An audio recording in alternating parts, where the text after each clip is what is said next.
کہ موت اور موت کی کیفیت ہے، موت کے بعد کیا ہوگا۔ اس سے پہلے کے سال ہم نے جو ہے یہ دیکھا تھا کہ قیامت کیسے قائم ہوں گی، اس کی علامتیں کیا ہیں۔ پھر اس کے بعد ہم نے پچھلے سال یہ دیکھا تھا کہ جنت اور جہنم کا بیان، پھر یہ بھی دیکھا تھا کہ جنت میں کون سے اعمال لے جاتے ہیں اور جہنم میں کون سے اعمال لے جاتے ہیں۔ لیکن ایک چیز جو باقی تھی یہ پورے سلسلے اور کڑی میں، وہ یہ تھا کہ قبر سے اٹھائے جانے کے بعد سے لے کر وہ جنت اور جہنم میں جانے تک کا کیا معاملہ ہوگا، اور اس کی تفصیلات بہرحال باقی رہ گئی تھی کہ اس بیچ کا مرحلہ کیسے ہوگا اور کن کن مراحل سے انسان گزرے گا۔ جب وہ قبر سے دوبارہ اٹھیں گا پھر کیا معاملہ ہوگا، کیسے حساب کتاب ہوگا، حشر کیسے قائم ہوگا، میزان کیسے قائم ہوگا، پل صراط کا کیا معاملہ ہوگا، اور اس کے تمام دیگر تفصیلات، جس کے بعد انسان پھر جنت اور جہنم میں جائیں گا۔ تو اسی کڑی کا یہ جو ہے ایک سلسلہ ہے کہ جو حشر سے حساب تک اس میں کیا معاملہ ہوگا۔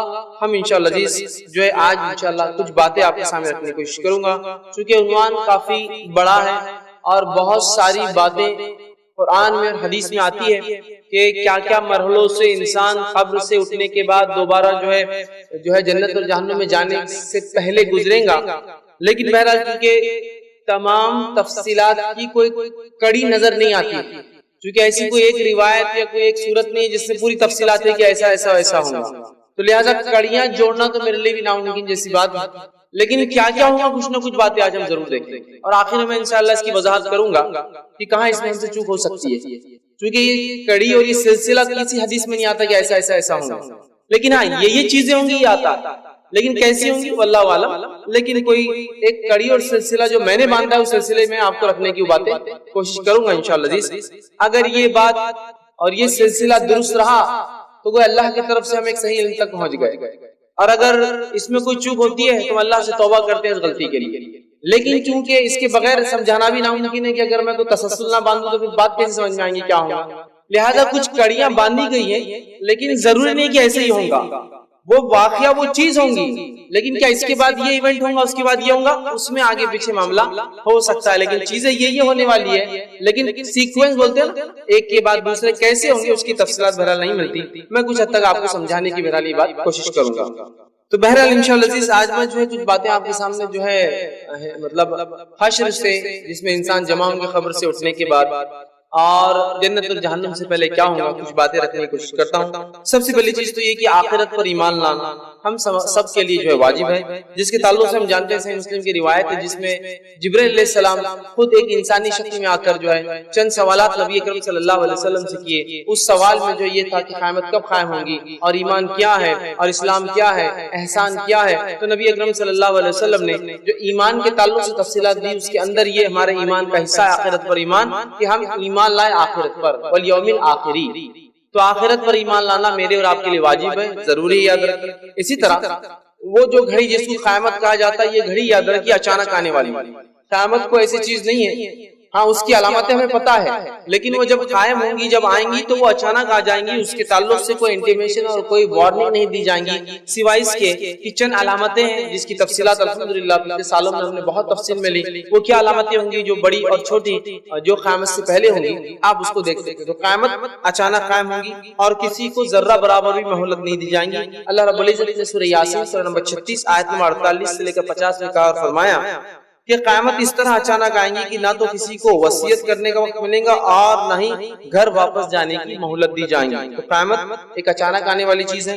اسی طرح جو آپ صلی اللہ علیہ وسلم فرمایا کہا، فرشتہ سور جو ہے منہ میں لیے ہوئے اپنے کان اللہ کی طرف لگائے ہوئے ہے، اور اللہ کے حکم کے لیے وہ جو ہے انتظار کرتا ہے، اور جو ہی اللہ رب العزت اسے حکم دیں گا وہ سور کو پھونک دیں گا۔ اور اس فرشتے کی خصوصیت یہ ہے کہ وہ اللہ کی طرف جو ہے ٹیڑھی گردن کر کے دیکھ رہا ہے تاکہ کان اور آنکھیں ادھر رہے، اور وہ ایک بار بھی پلک نہیں مارتا، اس لیے کہ اس کے رب کا حکم سے کب آ جائیں گا وہ نہیں جانتا۔ تو لہذا قیامت ایک ایسی گھڑی ہے جو اچانک آ جائیں گی، مجھے اور آپ کو اس کی تیاری کرنے کا یا کوئی وارننگ نہیں ملیں گی، لہٰذا اس سے پہلے کہ قیامت قائم ہو، آخرت قائم ہو، اور یاد رکھیے قیامت جن لوگوں پہ آئیں گی وہ تو ایک الگ مسئلہ ہے، لیکن ایک انسان کی موت اس کے لیے قیامت ہوتی ہے، یاد رکھیے اس کی آخرت وہیں سے شروع ہو جاتی ہے۔ تو لہٰذا یا تو ہماری موت آ جائے یا پھر قیامت کی کوئی علامت یا قیامت آ جائے، اس سے پہلے ہمیں چاہیے کہ ہم توبہ کر لیں اور نیکی کی طرف بڑھیں۔ تو قیامت اچانک آ جائیں گے۔ اسی طرح جو بہت سارے لوگ جو ہے قیامت کا انکار کرتے ہیں، بہت سارے لوگ جو قیامت کا انکار کرتے ہیں، خواہ وہ مسلمان ہو یا نہ ہو۔ ٹھیک، تو انکار کرتے ہیں اور ان کی خوش فہمیاں ہوتی ہے بہت زیادہ قیامت کے تعلق سے، آخرت کے تعلق سے، ٹھیک ہے۔ تو اس بات کو بھی اللہ رب العزت نے اپنی کتاب میں، نبی اکرم صلی اللہ علیہ وسلم نے حدیث میں اس کو وہ کیا کہ منکرین قیامت کی جو خوش فہمیاں اور اس کے تعلق سے آتا ہے کہ یہ دوبارہ پیدا ہونا ناممکن سی بات ہے۔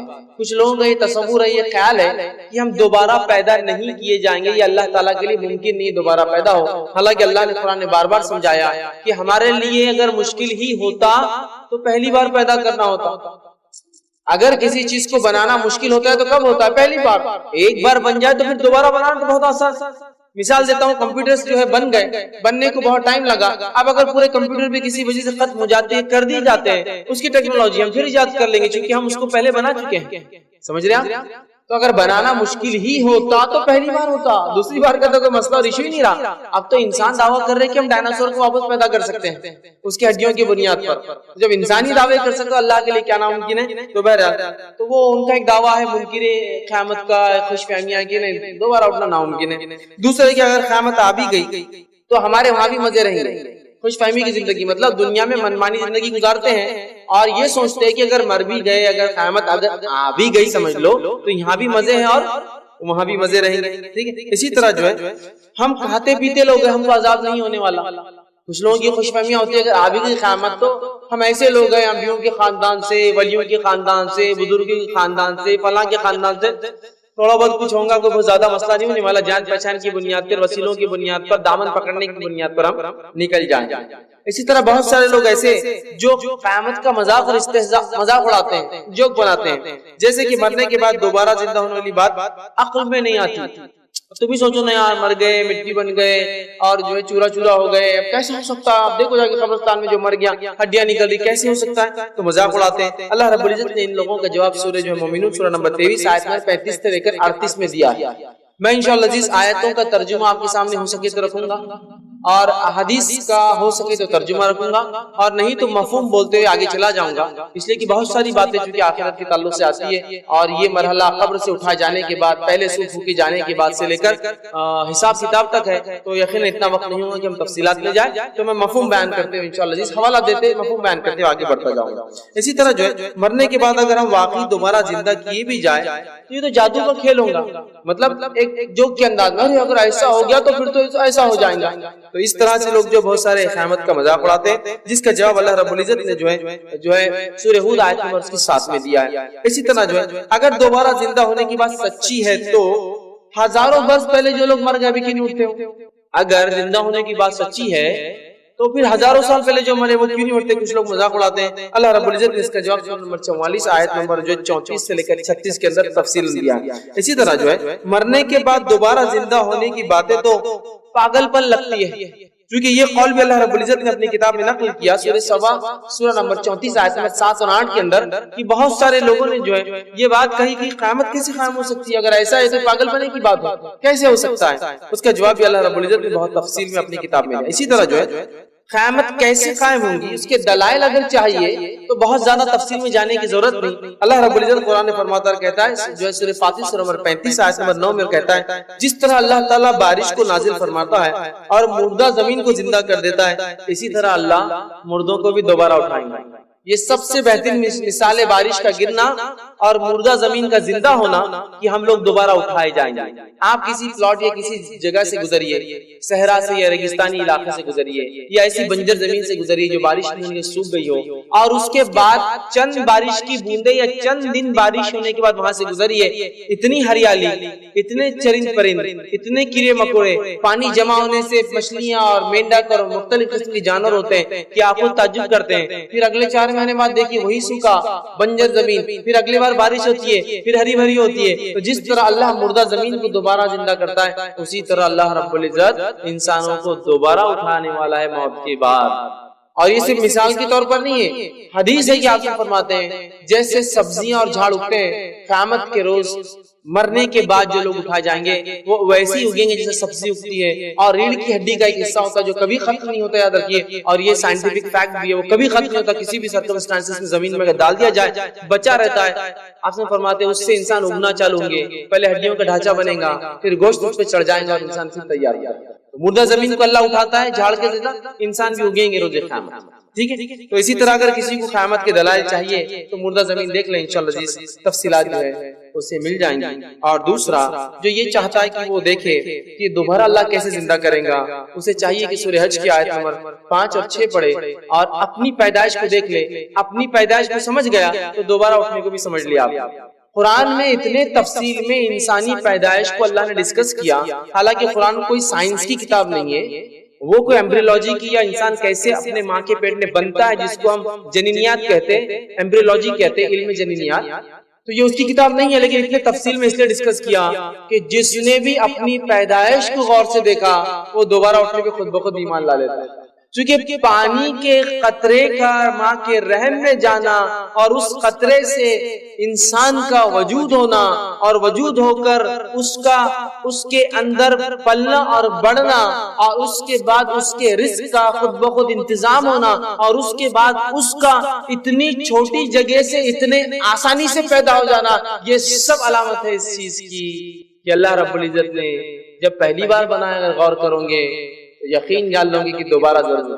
تو جو لوگ انکار کرتے ہیں وہ اپنی پیدائش پہ غور کریں، پیدائش پہ غور کریں گے ایمان بہت مضبوط ہو جائے گا کہ اگر پیدا انسان جو کچھ نہیں ہوتا، پانی کا قطرہ اس سے ہو سکتا ہے، تو اللہ کے لیے کیا ہی ناممکن ہے کہ پھر دوبارہ ہڈی سے اور دیگر چیزوں سے انسان کو پھر سے اٹھا. تو بہرحال اس کا ضرور مطالعہ کریں. اسی طرح جو ہے زمین و آسمان کو پیدا کرنے والی ذات کیا انسانوں کو نہیں پیدا کر سکتی؟ اگر کسی کو قیامت قائم ہونے والی ہے، اس کو جاننا ہے اور اس کو یقین نہیں ہوتا کہ ہم دوبارہ اٹھائے جائیں گے، تو کائنات پہ کبھی غور کر لیں. ایسٹرونومی، علم فلکیات، علم نجوم نہیں، علم فلکیات، اس پر غور کرے. جو وہ فلک کو اور علم فلکیات کو دیکھتا ہے، اللہ رب العزت نے جو چیزیں بنائی ہیں اگر آپ تھوڑا بہت بھی مطالعہ کریں تو حیرت کریں گے. اپنی انگلیوں کو اپنے دانتوں تلے خود دبا لیں گے. سبحان اللہ، کیا ایسی چیزیں بھی، ایسی چیزیں، ایسے ستارے اور ایسے سیارے اللہ نے پیدا کیے کہ جس کو بن کر اربوں اور کھربوں سال ہو گئے، اور اربوں اور کھربوں سال پہلے بننے کے بعد ان کی روشنی کو سفر کر کے ہم تک آنے کے لیے اربوں اور کھربوں سال لگے. وہ تارے ٹمٹماتے ہیں نا، اربوں اور کھربوں سال پہلے ان کے اندر وہ دھماکے ہوئے تھے، جس کو روشنی جو 1,86,000 میل فی سیکنڈ یا رفلی ایک موٹی زبان میں کہوں 3 لاکھ کلومیٹر فی سیکنڈ سے بھاگتی ہے، اربوں اور کھربوں سال چلتی ہے، تو وہ دھماکے کا آج ہم دیکھ پاتے ہیں. اتنی بڑی اللہ رب العزت کی کائنات ہے. تو جو اتنی وسیع کائنات کا مالک ہے، انسان جیسی اتنی چھوٹی مخلوق کا پیدا کرنا اس کے لیے ذرہ برابر بھی ناممکن سی بات نہیں ہے. تو جس کو یقین نہیں ہے وہ اپنی پیدائش دیکھ لے، مردہ زمین کو دیکھ لے یا کائنات کے وجود کو دیکھ لے، انشاءاللہ العزیز اس کا ایمان بہت پختہ ہو جائے گا اللہ رب العزت کی ذات. ٹھیک ہے. اسی طرح جو ہے قیامت جب قائم ہوگی، ٹھیک ہے، تو اس وقت آسمان کا کیا حال ہوگا؟ تو اللہ رب العزت فرماتا ہے کہ آسمان پھٹ کر سرخ چمڑے جیسا ہو جائیں گا جس روز قیامت قائم ہوگی. سورہ رحمان سورہ نمبر 55 آیت نمبر 37 میں اللہ رب العزت اس کی وضاحت کی. اسی طرح آسمان پھٹ جائے گا اور اس کی بندشیں ڈھیلی پڑ جائیں گی، مطلب جو اس کا جس کو کہیں گے نظم کے ساتھ ستارے اور سیارے چلتے ہیں، سب جو ہے ڈھیلا پڑ جائیں گا. اللہ رب العزت نے سورہ حاقہ سورہ نمبر 69 آیت نمبر جو ہے 16 میں بیان کیا. اسی طرح جو ہے آسمان جو پگھلے ہوئے سونے کی طرح جو ہے قیامت کے روز سرخ ہو جائیں گا. اللہ رب العزت نے اس بات کو سورہ مائدہ سورہ نمبر 70 آیت نمبر 8 میں بیان کیا. اسی طرح آسمان بری طرح جو ہے ڈگمگانے اور ہچکولے کھانے لگے گا. ٹھیک ہے، یہ اللہ رب العزت نے جو قیامت کے حالات بیان کیے اور اس کو اللہ رب العزت سورہ نمبر 52 آیت نمبر 9 میں بیان کیا. اسی طرح جو ہے سورج کے تعلق سے اللہ بیان کرتا اور فرماتا ہے کہ سورج بے نور ہو جائے گا روز قیامت اور اپنی روشنی کو کھو بیٹھے گا، جس کو اللہ رب العزت نے سورہ تکویر سورہ نمبر 81 آیت نمبر 1 میں بیان کیا. اسی طرح چاند کے تعلق سے بیان کیا کہ چاند بھی اپنی روشنی کو کھو بیٹھے گا اور بے نور ہو جائے گا، جس کو اللہ رب العزت نے سورہ قیامت سورہ نمبر 75 آیت نمبر 9 میں اس واقعے کو بیان کیا. اسی طرح نجوم ستاروں کا یہ حال ہوگا کہ ستارے اپنے نور کھو بیٹھیں گے اور جھڑ جائیں گے، جیسے کہ وہ لگے وہاں سے نیچے گر جائیں گے، جھڑ جائیں گے. ستاروں کے یہ حالت ہو جائیں گی اور سارے بکھر جائیں گے. اسی طرح زمین کی کیفیت کیوں گی جب قیامت قائم ہوگی کہ زمین بری طرح ہچکولے کھائیں گی. ہچکولے سمجھتے ہیں؟ ایک گاڑی میں بیٹھے ہیں اور اچانک اس کا فیول ختم ہو جائے، پیٹرول یا گیس ختم ہو جائے تو جھٹکے جو لیتی ہے وہ ہچکولے آدمی اوپر اچکنا شروع کر دیتا ہے، یا جانور اچانک بھاگنا شروع کر دے کھڑے سے بدک کر، تو جو آدمی کی کیفیت ہوتی ہے پیٹھ پر وہ ہچکولے ہوتے ہیں. زمین ہچکولے کھانے لگیں گی.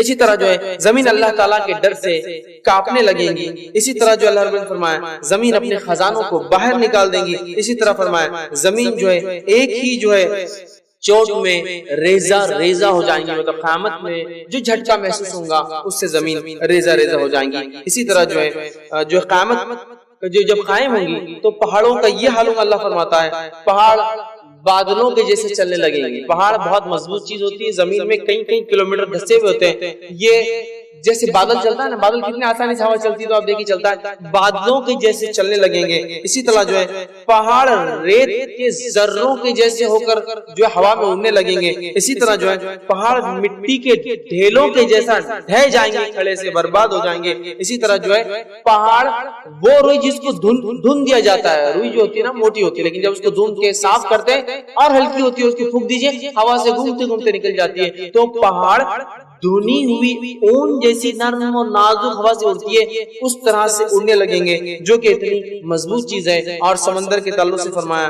سمندر جو ہے اس کا پانی آگ پکڑ لے گا. مطلب اتنی تپش ہوگی روز قیامت کہ سمندر بھڑک جائیں گے اور جلنے لگیں گے. یہ مختصر تعارف تھا قیامت کا. اس کی پہلے کی علامتیں ہم اس سے پہلے دیکھ چکے ہیں. یہ قیامت قائم ہوتی ہے. اب کیا ہوتا ہے جو قیامت قائم ہوگی, وہ کیا وجہ سے قیامت قائم ہوگی, اس بات کی طرف آتے ہیں. اور وہ پہلی چیز ہے سور کا پھونکا جانا. سور پھونکا جانا.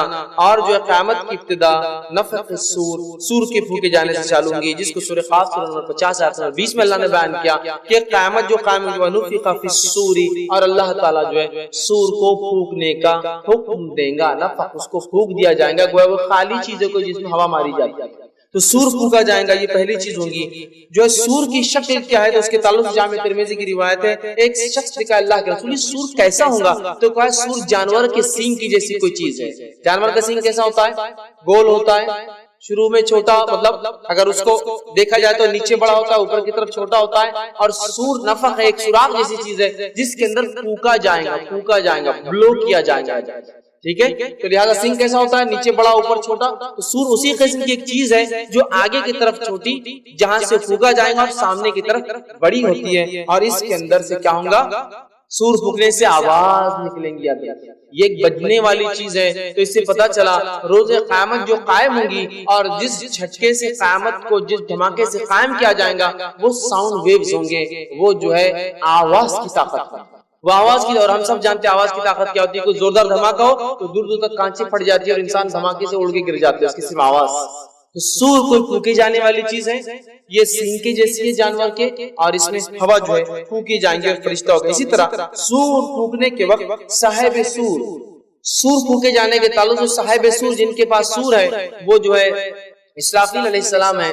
تو ان کی کیفیت جو ہوں گی روز قیامت وہ یہ ہوں گی. یہ جو ہے اس روایت کے حدیث میں الفاظ یوں ہیں کہ جس روز سور پھونکا جائے گا تو ان کے ایک جانب جو ہے جبرائیل علیہ السلام ہوں گے, اور دوسرے جانب جو ہے میکائیل علیہ السلام ہوں گے, اور اسرافیل علیہ السلام وہ فرشتے ہوں گے جو سور کو پھونکیں گے. اسی طرح جو ہے سور کی آواز اس قدر شدید ہوگی, جیسے جیسے لوگ سنتے جائیں گے ویسے ویسے ہلاک ہوتے جائیں گے. صحیح مسلم کی روایت ہے یہ کہ جیسے سور پھونکا جائے گا آواز دھیرے سے شروع ہو کے بڑھتی جائیں گی, اور جیسے جیسے آواز بڑھتی جائیں گی لوگ ہلاک اور برباد ہونا شروع ہو جائیں گے. اسی طرح جو ہے سور کی جب آواز سور پھونکا جائے گا اس کی آواز ہوگی. نبی اکرم صلی اللہ علیہ وسلم فرما رہا جب سور پھونکا جائے گا تو اگر موقع ملے, صحابہ نے کہا کیا دعا پڑھے, تو آپ نے فرمایا یہ دعا پڑھنا حسبنا اللہ و نعم الوکیل, یہ دعا پڑھنا, یہ دعا انشاءاللہ تمہارے لیے کافی ہو جائیں گے, مطلب حسن خاتمے کے لیے, چونکہ انسان اس میں ہلاک اور برباد ہوتے رہیں گے. اسی طرح جو ہے اسرافیل علیہ السلام اپنی پیدائش کے وقت سے لے کر اب تک, جب سے پیدا ہوئے تب سے لے کر اب تک کھڑے ہیں. سور کے سامنے ان کا منہ ہے اور گردن ٹیڑھی ہے, آنکھیں اللہ کی طرف اور کان بھی اس طرف ہیں. اللہ کا حکم کب آتا ہے, اور حکم آتے ہی وہ اس میں پھونک دیں گے, اور پھر دنیا جو ہے ہلاک ہو جائیں گی, اور وہ ذرہ برابر بھی جو ہے رکتے نہیں یا پلک بھی نہیں مارتے ہیں, کہیں پتہ نہیں کب اللہ تعالیٰ کا حکم آ جائے. اسی طرح جو ہے سور کس دن پھونکا جائے گا, تو اس کے تعلق سے بات معلوم ہوتی ہے, یہ ابن ماجہ کی روایت ہے. سور جمعہ کے دن پھونکا جائے گا. قیامت کس روز قائم ہوں گی, سور پھونکا جائے گا, وہ جمعہ کا دن ہوگا. اور حدیث کے الفاظ اس طرح سے جمعہ کے روز قیامت قائم ہوں گی, لہذا تمام مقرب فرشتے آسمان، زمین، پہاڑ، یہ ساری چیزیں جو ہے جمعہ کے دن جو ہے ڈرتے ہیں اور پریشان رہتے ہیں. ہر جمعہ فرشتے، زمین، آسمان، ہوا، یہ سب ساری چیزیں جمعہ کے دن پریشان ہوتی ہے، اس لیے کہ انہیں پتا ہے کہ قیامت جمعہ کے دن قائم ہونے والی ہے. اسی طرح جو ہے سور کتنی مرتبہ پھونکا جائے گا، تو یہ سور کے تعلق سے جو باتیں پتہ چلتی ہے وہ 2 مرتبہ پھونکا جائے گا. پہلی مرتبہ پھونکنے سے ہلاک، اور دوسری مرتبہ پھونکنے کے بعد ساری چیزیں واپس زندہ ہونا چالو ہو جائیں گی، حتیٰ کہ انسان اور جانور بھی زندہ پھر سے کر دیے جائیں گے. سور 2 بار پھونکا جائے گا، یہ بات ہمیں جو ہے سورہ زمر سے جو ہے پتہ چلتی ہے. اسی طرح جو ہے 2 بار سور پھونکنے کے بیچ میں کتنی مدت ہوں گی، تو اس تعلق سے مسلم کی روایت ہے، ابو ہریرہ رضی اللہ عنہ فرماتے ہیں کہ پہلے سور کے بعد دوسرا سور پھونکنے کے بیچ میں 40 کا فاصلہ ہوگا. تو صحابہ نے کہا کیا 40 سال؟ تو ابو ہریرہ رضی اللہ عنہ نے فرمایا میں نہیں جانتا. تو کہا 40 گھنٹے؟ تو کہا میں نہیں جانتا. تو کہا 40 صدیاں؟ تو کہا میں نہیں جانتا کتنا، بس میں نے اتنا ہی سنا تھا آپ صلی اللہ علیہ وسلم 40. میں نہیں سن پا آگے کا آپ نے کیا بیان کیا. تو 40 کی مدت گزریں گی جب ایک سور پھونکا جائے گا اس کے دوسرے، اور اس مدت میں فرسٹ اور سیکنڈ سور کے اندر جو ہے اس مدت میں اللہ رب العزت کی ذات کے علاوہ کچھ بھی کائنات میں باقی نہیں، ہر چیز ہلاک اور برباد کر دی جائیں گی. اور اس مدت میں اللہ تعالیٰ اکیلا ہوگا اور پھر آواز لگائیں گا این الجبارون این المتکبرون. ایک روایت میں الفاظ ہے اللہ تعالیٰ فرمائیں گا انا الملک، آج میں بادشاہ ہوں. این الملوک الارض، کہاں ہے زمین کے وہ بادشاہ؟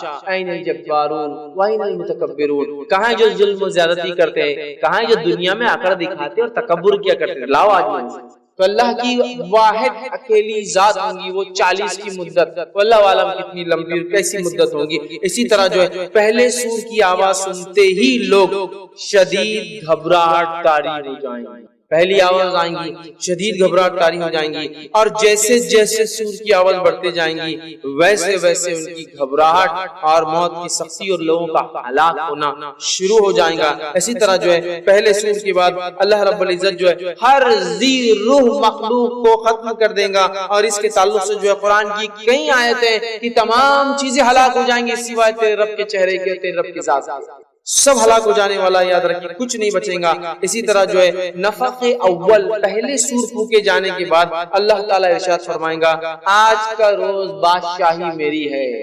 سب ختم ہو جائیں گا، اللہ کی ذات ہوں گی آج بادشاہی میری ہے. اور پھر خود ہی ارشاد فرمائیں گا کہ آج بادشاہت کس کی ہے، اور پھر فرمائیں گا کہ اللہ کی جو واحد ہے اور قہار ہے، سب کچھ کر سکتا ہے، گرفت کر سکتا ہے، پکڑ سکتا ہے، سزا دے سکتا ہے. ٹھیک ہے. اسی طرح جو ہے نفخ اول کے کچھ عرصے بعد آسمان سے بارش نازل ہوگی. پہلے سور پھونکے جانے کے بعد کیا ہوگا؟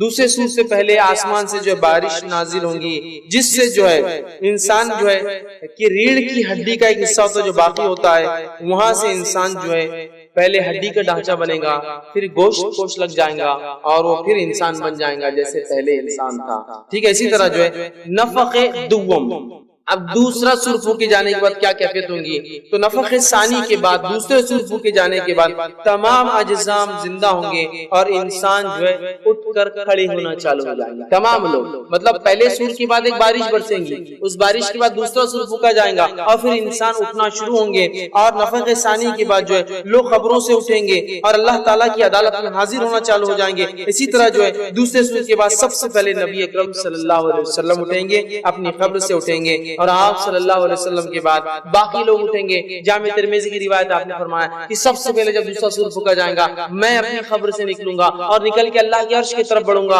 اور جب وہاں جاؤں گا تو دیکھوں گا موسیٰ عرش سے پہلے سے لپٹے ہوئے. میں نہیں جانتا کہ موسیٰ بے ہوش ہوئے تھے یا نہیں ہوئے تھے، یا مجھ سے پہلے اٹھ کر آ کر وہاں کھڑے ہو گئے. لہٰذا مجھ میں اور موسیٰ میں کمپیریزن مت کیا کرو، موازنہ. کیونکہ ایک مرتبہ صحابہ کی ایک جماعت یہودیوں سے لڑ رہی تھی کہ ہمارا نبی افضل، یہودی کرے ہمارا افضل، اور صحابہ کرے محمد صلی اللہ علیہ وسلم افضل، وہ کرے موسیٰ علیہ السلام افضل.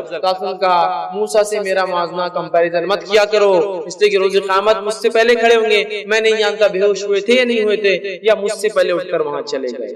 ٹھیک ہے. تو آپ صلی اللہ علیہ وسلم اٹھیں گے اور آپ صلی اللہ علیہ وسلم جو ہے سب سے پہلے اپنی قبر سے نکلیں گے اور اس کے بعد سارے لوگ جو ہے قبروں سے نکلیں گے. قبروں سے اٹھنے کی کیفیت کیا ہوگی؟ تو اس تعلق سے آتا ہے کہ اللہ رب العزت قرآن فرماتا ہے سورہ نمبر 27 سورہ نمل اور اس کی آیت نمبر جو ہے 87 میں اللہ فرماتا ہے کہتا ہے لوگ اپنی قبروں سے جو ہے شدید گھبراہٹ کی حالت میں اٹھیں گے، اس لیے کہ پریشان ہوں گے کہ اس نیند سے کس نے جگا دیا. اسی طرح جو ہے جس آدمی کو جانور نے کھایا ہوگا، جس آدمی جو آدمی پانی میں ڈوبا ہوگا، اسی طرح جو آدمی جس حالت میں ہوگا حتیٰ کہ اگر جل کر راغ بن گیا ہوگا تو ہر انسان اسی حالت میں اٹھے گا. کوئی جانور کے پیٹ سے نکلے گا، کوئی پانی سے نکل کر آئے گا، کوئی راغ سے نکل کر آئے گا. مطلب جو جس کیفیت میں مرا تھا اس کیفیت میں اٹھے گا. شہید کی حالت میں اٹھے گا، روزہ دار روزے کی حالت میں اٹھے گا، طواف میں مرنے والا حاجی جو ہے طواف کی حالت میں اٹھے گا. جانور نے جس کو کھایا وہ جانور کے پیٹ سے اٹھے گا، پانی میں ڈوبا اس پانی سے اٹھے گا، جو جل گیا راغ بن گیا وہ اپنی راغ سے نکلے گا. اس کو جامع ترمذی نے جو ہے روایت کیا. اسی طرح جو ہے لوگ اپنی قبر سے اتنی تیزی سے نکلیں گے اور اتنے زیادہ نکلیں گے جیسے ٹڈیاں ہوتی ہیں نا، ٹڈیاں کیڑے ہوتے ہیں نا کبھی جو کھیت میں لگ جاتے ہیں، کتنی تعداد ہے، پہلے تو 1 2 3 دکھتے، پھر ایسا جھنڈ کی آپ کو ادھر سے ادھر دکھتا نہیں کہ ٹڈیاں اتنی آتی ہیں. کیڑا ہوتا ہے جو گھاس کھا لیتا ہے، فصلیں برباد کرتا ہے، ٹڈیوں کی طرح اٹھیں گے. اور اس بات کو اللہ رب العزت نے سورہ قمر سورہ نمبر 54 آیت نمبر 6 سے لے کر 8 میں بیان کیا کہ انسان ٹڈیوں کی جیسے اٹھیں گے. اسی طرح لوگ اپنی قبروں سے ننگے بدن، ننگے پاؤں اور بے ختنہ اٹھیں گے. یہ صحیح مسلم کی روایت ہے. ماں عائشہ نے فرمایا اللہ کے رسول ننگے بدن، ننگے پاؤں، بغیر ختنہ کے کیسا عجیب منظر ہوگا، کتنی شرم کی بات ہے. تو عائشہ کسی کی کوئی فکر ہی نہیں ہوگی، کوئی کسی کو دیکھنا بھی نہیں کوئی ان کی حالت. اور اس بات کو اگر سمجھنا ہے تو آپ کبھی اس کیفیت کو دیکھ سکتے ہیں جب کسی کا اللہ نہ کر ایکسیڈنٹ ہو جائے اور آپ وہاں موجود ہو اور وہ آپ کا کوئی قریب ہو، کیسی گڑبڑ ہوتی ہے کچھ سمجھ میں نہیں آتا. چپل ہے نہیں ہے، کپڑے ہے نہیں ہے، کچھ پہنا ہوا ہے کچھ ہے نہیں ہے، والٹ جیب میں ہے نہیں ہے، بس اٹھائے اور بھاگ جاتا. اور کئی دیر بعد پھر سود آتی کہ ایسا ہوا، ارے میں تو چپل غلط پہن کے آ گیا، ارے ننگے پیر آ گیا، ارے وہ بچہ میں نے کہاں بھول گیا جو گود میں تھا، ایکسیڈنٹ کے چکر میں کسی کو دے دیا تھا، ارے میرے ہاتھ میں فلاں تھا تب یاد تھا. تو یہ کیفیت ایسی ہوں گی، انسان ننگے ہوں گے لیکن کوئی کسی کو دیکھیں گا تک نہیں، اس لیے کہ کیفیت اور حالت ہی ایسی ہوں گی. تو انسان بے ختنہ اور ایک روایت میں بغیر بال کے، بغیر ختنہ کے 30 اور 33 سال کی عمر کی حالت میں اٹھیں گے. ٹھیک ہے. اسی طرح جو ہے قبر سے نکلتے ہی 2 فرشتے ہر انسان کو دبوچ لیں گے اور پکڑ لیں گے. قبر سے نکلتے ہی 2 فرشتے ہر انسان کو دبوچ لیں گے، پکڑ لیں گے. نیک انسان کو اچھائی کے ساتھ وہ لے جائیں گے اور برے انسان کو وہیں سے شدید مار مار کر پیٹ پیٹ کر وہاں سے لے جائیں گے. تو قبر سے نکلتی 2 فرشتے پکڑ لیں گے. سورہ سبا سورہ نمبر 34 آیت نمبر 51 میں اللہ رب العزت نے اس بات کو فرمایا. اسی طرح جو ہے کافر اپنی قبر سے اٹھتے ہی فرشتے دبوچ کے اتنے ذلت کی مار ماریں گے اور ذلیل کر کے اسے جو ہے مقام محشر تک پہنچائیں گے، جس بات کو اللہ رب العزت نے سورہ معارج سورہ نمبر 70 آیت نمبر 43 اور 44 میں بیان کیا. اسی طرح جو ہے اہل ایمان اپنی قبروں سے جو ہے بے ریش، بغیر روئے، بغیر بالوں کے اٹھیں گے، بے مونچھ، ان کو مونچھیں نہیں ہوں گی. ٹھیک ہے. اسی طرح جو ہے سرمگین مطلب سرمے لگائی ہوئی آنکھیں کیسی ہوتی نا، اس آنکھوں کے ساتھ جو ہے وہ جو ہے 30 سال کی عمر میں اٹھیں گے. اور اس بات کو جامع ترمذی کی روایت میں آپ صلی اللہ علیہ وسلم فرمایا کہا اس کیفیت میں انسان اٹھیں گے. اسی طرح جو ہے قبر سے اٹھنے کے بعد سب سے پہلے ابراہیم علیہ السلام کو کپڑے پہنائے جائیں گے. اس کے بعد آپ سے فرماتے ہیں پھر مجھے کپڑے پہنائے جائیں گے. اور اس بات کو جو امام بایہقی نے جو اپنی کتاب میں روایت کیا، سب سے پہلے ابراہیم علیہ السلام کو کپڑے کیوں پہنائے جائیں گے، اس تعلق سے جو ہے کچھ علماء لکھتے ہیں وہ اس لیے کہ ابراہیم علیہ السلام جب آگ میں ڈالے گئے تھے تو انہیں ننگا کر دیا گیا، تو اللہ تعالیٰ اس کا بدلہ انہیں دیں گا اور سب سے پہلے کپڑے پہنائیں گا. واللہ عالم پھر اس کا اور کیا معنی ہو سکتا ہے، لیکن سب سے پہلے ابراہیم علیہ السلام کو کپڑے پہنائے جائیں گے، پھر محمد صلی اللہ علیہ وسلم کو کپڑے پہنائے جائیں گے. خبر سے اٹھنے کے بعد جو سب سے پہلے جس کو کپڑے پہنائے جائیں گے یہ شخصیت ہے، اس کے بعد دیگر لوگ. اسی طرح ہر آدمی قیامت دن اپنی قبر سے موت والی حالت کے اندر اور نیت پر اٹھیں گا. 2 چیزیں، موت والی حالت اور موت والی نیت. موت کس کیفیت میں جانور نے کھا تو اس میں، اور کس نیت مطلب وہ کیوں مرا تھا، کیا نیت تھی. کسی کو مارنے گیا تھا، جنگ لڑنے گیا تھا، ستانے گیا تھا، تکلیف دینے کی نیت سے جا رہا تھا، شراب کی حالت میں جا تو شراب بھی اٹھیں گا، اور کیا نیت پہ تھا اس نیت پہ اٹھیں گا. لہٰذا ہمیشہ اللہ تعالیٰ سے حسن خاتمے کی شدید دعا کرنی کہ اچھی موت دے اللہ تعالیٰ. اور صرف خالی دعائیں کافی نہیں ہوتی، عمل بھی ایسا ہو کہ اچھے کام کرتے رہیں. اور یہ علماء لکھتے ہیں کہ اچھے کام جو لوگ کرتے ہیں اللہ اچھائی میں موت دیتا ہے اور برے لوگوں کو ان کے گناہ اور برائی میں موت دے دیتا ہے. ٹھیک ہے، تو لہٰذا بچنا چاہیے۔ اسی طرح جو ہے وحشی جانور بھی ایک مرتبہ اٹھائے جائیں گے، زندہ کیے جائیں گے، اور بعد میں اللہ تعالیٰ ان کا حساب کر کے، مطلب وہ جو بکری سینگ والی بغیر سینگ کو ماری تھی وہ ہو جائیں گا اور پھر مٹی بنا دیں گا۔ سورہ تکویر سورہ نمبر 81 آیت نمبر 5 میں اس کی تفصیلات آتی ہیں۔ اسی طرح اب کچھ باتیں آئی حشر کے تعلق سے دیکھتے ہیں۔ نبی اکرم صلی اللہ علیہ وسلم فرماتے ہیں، صحیح بخاری کی روایت ہے، کچھ لوگ اپنی خبروں سے اٹھ کر پیدل میدان محشر میں پہنچیں گے، واکنگ، پیدل میدان محشر میں پہنچیں گے۔ اسی طرح ایک اور روایت میں بخاری کی حدیث آپ نے فرمایا، کچھ لوگ اپنی خبروں سے اٹھ کر سواریوں پر میدان محشر میں پہنچیں گے۔ یہ وہ لوگ ہوں گے جن کا ظاہر سی اللہ اکرام کریں گے، تبھی وہ سواریوں تو سواریوں پر پہنچیں گے، اور کافر کو آگ مقام محشر پہ ہکال کے لے جائیں گے۔ کافر کے پیچھے ایک آگ لگ جائیں گی اور وہ کئی غلط ڈائریکشن میں بھاگیں گا تو پھر ادھر سے روک دیں گی، صرف اس کو وہ ڈائریکشن میں جان دیں گی جو مقام محشر ہوگا۔ حشر مطلب حساب اور کتاب کی زمین اور جگہ، ٹھیک ہے، اس لیے حشر سے حساب تک وہ جگہ جو ہے آگ انہیں ہانک کر لے جائیں گے۔ اسی طرح کچھ لوگ اندھے اور بہرے ہونے کے باوجود منہ کے بل میدان محشر میں لے جائے جائیں گے، مطلب کچھ لوگ ایسے ہوں گے جنہوں نے ایسے گناہ کیے ہوں گے جس بات کو اللہ رب العزت سورہ بنی اسرائیل میں 97 فرمایا، ان کے گناہوں کی وجہ سے اللہ ان کو گونگا اور اندھا کرے گا، اور منہ کے بل، منہ اللہ والا منہ کے بل انسان کیسے چلیں گے ہم نہیں جانتے، لیکن منہ سے چلتے ہوئے آئیں گے، مطلب منہ نیچے اور سر پیر اوپر، اللہ حفاظت کرے، لیکن وہ اس طرح سے چلتے ہوئے آئیں گے۔ کچھ لوگ سواری پر آئیں گے، کچھ لوگ پیدل آئیں گے، کچھ لوگ کافروں کو آگ لے جائیں گے۔ اسی طرح جو ہے سورہ فرقان سورہ 25 آیت میں 34 میں اللہ فرماتا ہے، کچھ لوگوں کو فرشتے منہ کے بل گھسیٹ کر لائیں گے۔ یہ ذلیل اور خوار لوگ ہوں گے۔ منہ کی بل گھسیٹنا مطلب بال پکڑ کے منہ نیچے زمین پر رکھ کر رگڑتے ہوئے لائیں گے، ناک اور منہ کا کیا ہوگا، رگڑتے ہوئے مقام محشر پر لائیں گے۔ اسی طرح جو ہے سورہ کہف کی آیت میں 47 میں اللہ فرماتا ہے، اللہ تعالیٰ میدان محشر میں اس طرح ساری مخلوق کو اکٹھا کرے گا کہ ایک فرد بھی باقی نہیں رہے گا، پہلے انسان سے لے کر آخری انسان سارے مقام محشر میں بغیر غائب ہوئے کے، بغیر کسی جگہ چھپے کے وہاں پہنچیں گے۔ اب حشر کی زمین کون سی ہوں گی، کیا کیفیت ہوں گی، چلیے آئیے وہ دیکھتے ہیں۔ سرزمین شام لوگوں کے اکٹھا ہونے کی جگہ ہے۔ شام کی جو زمین ہے وہ ارض محشر ہے۔ حشر جس روز قائم ہوگا، لوگ جمع ہو کے حساب کتاب جس زمین پر ہونے والا ہے، وہ زمین کون سی زمین ہے، ارض شام، جو کہ نبی اکرم صلی اللہ علیہ وسلم کے زمانے میں ایک ملک تھا، آج 5-6 ملک اس کے اندر ہے۔ ارض شام یاد رکھے، جس میں جو ہے سیریا، لیبنان، جارڈن، فلسطین، ٹھیک ہے، یہ پورے ملک جاتے ہیں۔ اس زمانے میں ایک ملک تھا، اس کو کہتے تھے شام۔ تو شام کی سرزمین ارض محشر ہے، وہاں انسانیت جمع ہوں گی۔ اور اسی طرح ہم نے ایک اور روایت دیکھی تھی کہ شام کے لوگوں پر فرشتے اترتے ہیں، ان کے نیک لوگوں پر، ٹھیک ہے۔ تو ارض جو ہے شام یہ مقام محشر ہے، یہ ارض محشر ہے، یہاں لوگ جمع ہوں گے۔ اسی طرح میدان محشر کی زمین اور آسمان ہمارے موجودہ زمین آسمان کے الگ ہوں گے، اللہ ان کو پھر سے بنائے گا۔ اس بات کو اللہ نے سورہ ابراہیم جو ہے سورہ نمبر 14 اور اس کے آیت 48 میں اس بات کو بیان کہ وہ جو زمین ہوں گی شام کی ہوں گی، لیکن اللہ اس کو پھر سے پیدا کریں گا، پھر بنائیں گا، اس کا آسمان بھی پھر سے پیدا ہوگا، اس کی زمین بھی پھر سے پیدا کی جائیں گی، وہ مقام ہوگا۔ اور میدان محشر کی زمین چمکدار، خاکی رنگ کی، مٹی کے رنگ کی اور صاف ستھری اور ہموار ٹکیا، گول ہوتی نا ٹکیا بناتے ہموار جو ایک دم پلین ہو، اس طرح کی ہوں گی، کوئی اونچ نیچ، اوبڑ کھاوڑ، نیچے اوپر نیچے، پلین زمین جس میں سب لوگ دیکھے جا سکتے سامنے کھڑے، ٹکیا کی جیسی۔ آج جو زمین پہ ہم رہتے ہیں بال کی جیسا گول ہے، وہ ٹکیا کی چپٹی ہوں گی، لوگ دیکھ سکیں گے یہاں سے وہاں تک انسانی جو انسانیت کھڑی ہے پوری،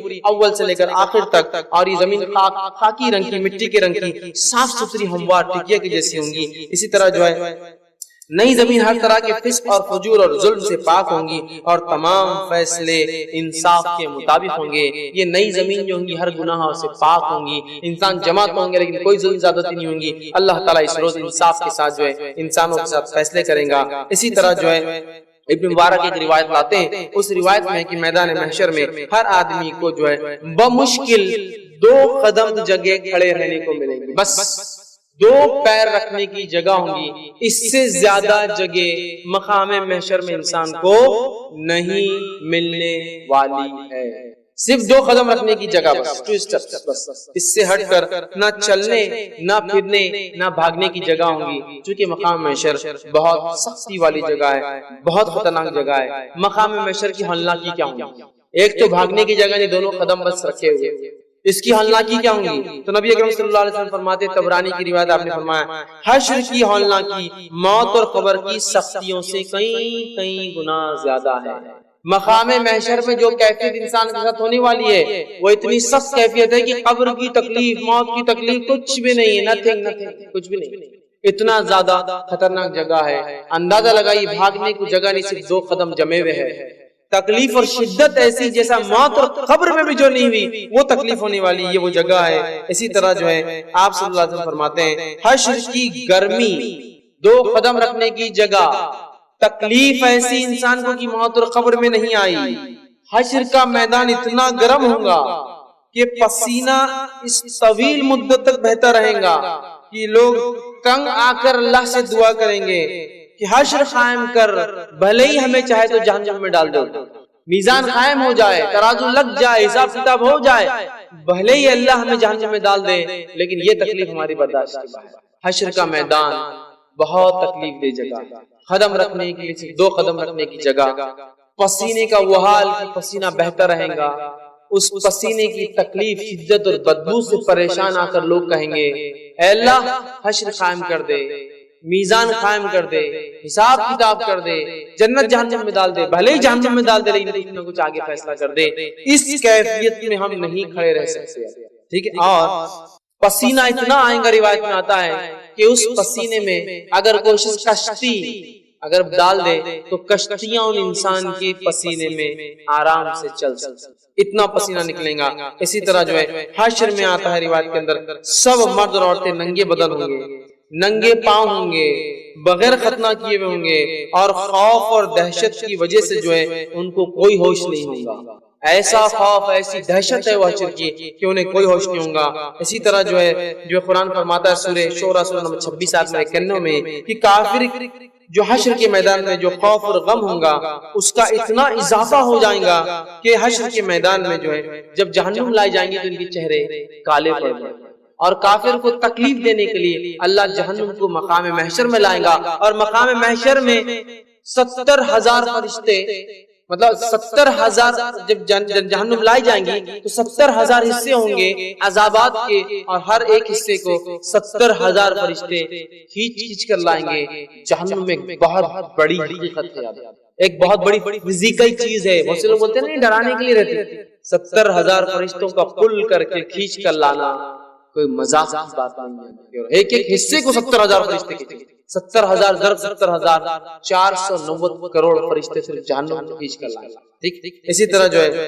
حشر کی ہولناکیوں کو دیکھ کر کفار اور فجار گناہگاروں کے چہرے کالے سیاہ پڑ جائیں گے، سورہ یونس آیت 27 میں بات اللہ رب العالمین نے فرمائی۔ اسی طرح جو ہے آپ فرماتے ہیں، حاکم کی روایت ہے، جس طرح سے تیر کمان میں لگ جاتا ہے اور لگنے کے بعد پریشان رہتا ہے کہ تو کھینچ کے اس پہ ٹینشن ہوتا ہے نا، کھینچ کے رکھتے ہیں، اور تیر پریشان ہوتا ہے، جو لوگ تیر چلاتے ہیں ان کو اس کا اندازہ ہے کہ آپ نے کھینچ دیا اس کو ٹینشن دے دیا، اب تیر کنٹینیوس صرف کاپتا رہتا ہے، چونکہ اس کو نکلنا ہے، چھوٹنا جتنا ٹینشن اس کے زیادہ پیچھے اتنی رفتار سے نکلیں گا۔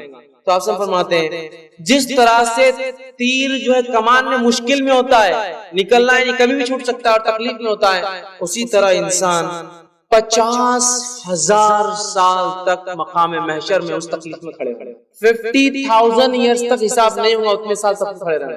اندازہ لگائیے دنیا کی 50-60 سال کی زندگی، جس میں 4-5 مہینے کی گرمی، جس میں کبھی کبھار ٹیمپریچر کا 40-45 تک چلا جانا، انسان کو کھانا پینا، اٹھنا بیٹھنا، صحت و تندرستی اور مشکل کر دیتا اور بیماریوں میں ڈال دیتا۔ 50,000 سال تک ایسی گرمی میں جس سے پسینے میں کشتیاں چلائی جا سکتی ہے، 50,000 ایئر تک وہ کیفیت کی 2 پیر رکھنے کی جگہ، اور وہ کیفیت وہ جیسے تیر کی کیفیت کمان میں ہوتی کب نکلیں گا، اس تکلیف کے اندر لوگ کھڑے ہوں گے۔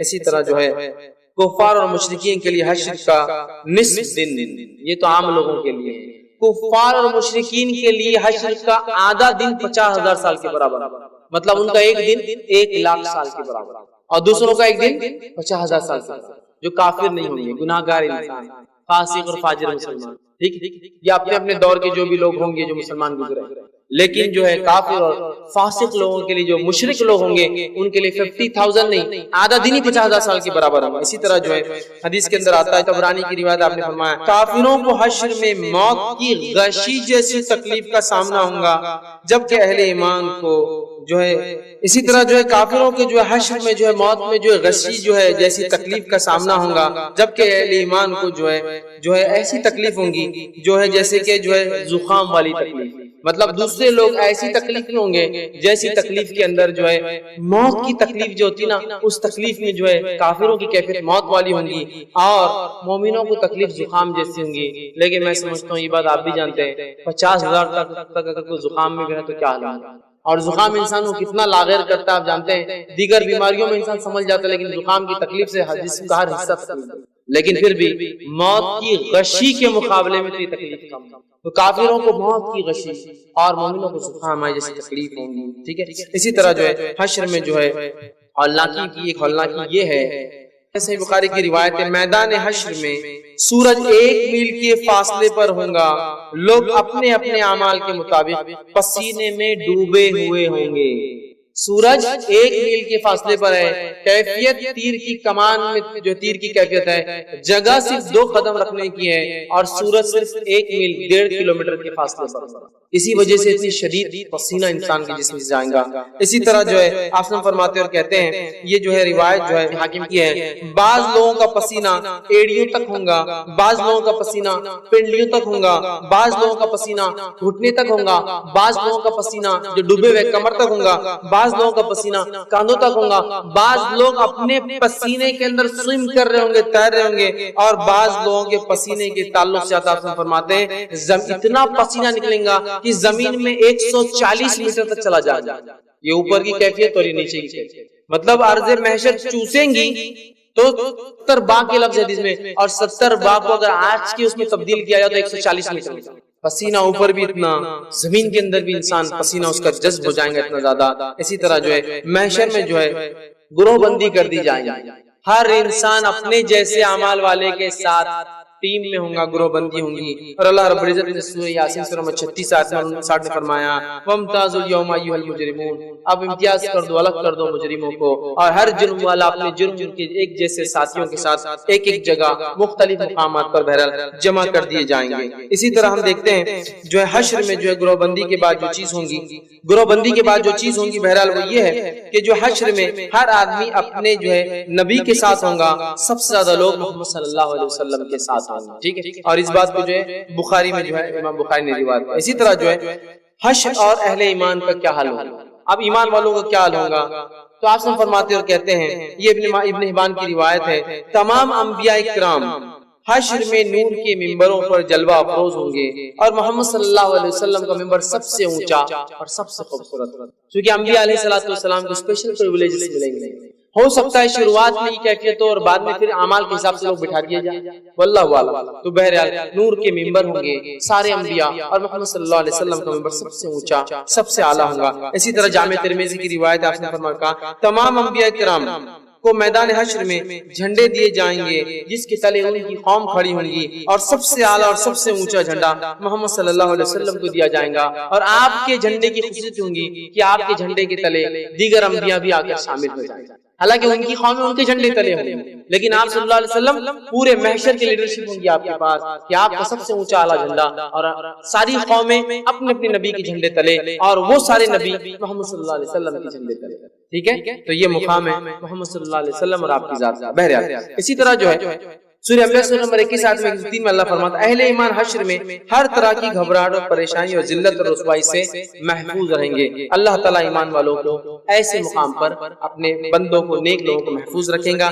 اسی طرح جو قرآن میں آتا ہے سورہ نمبر 26 سورہ شعراء آیت نمبر 90 میں اہل ایمان کی جو ہے خوشیوں میں مزید اضافہ کرنے کے لیے میدان محشر میں انہیں جنت دکھائی جائیں گی، جیسا کافروں کو جہنم دکھائی جائیں گی، ان لوگوں کو جو ہے جنت دکھائی جائیں گی۔ اسی طرح جو ہے حشر میں اہل ایمان کے چہرے روشن و تر و تازہ ہوں گے، اور جو ہے حشاش اور بشاش ہوں گے. کافروں کے چہرے کالے پڑ جائیں گے, مومنوں کے چہرے حشاش اور بشاش رہیں گے. اسی طرح ابن حبان کی روایت آپ نے فرمایا حشر میں 50,000 سال کا طویل عرصہ نیک لوگوں کے لیے یہ ہوگا کہ اللہ ان کو گھبراہٹ سے محفوظ کر لیں گا اور انہیں زیادہ محسوس نہیں ہونے دیں گا, لیکن رکیں گے تو 50,000 سال. لیکن اللہ کا فضل یہ ہوگا, اللہ ان کے لیے آرام میسر کر دے گا.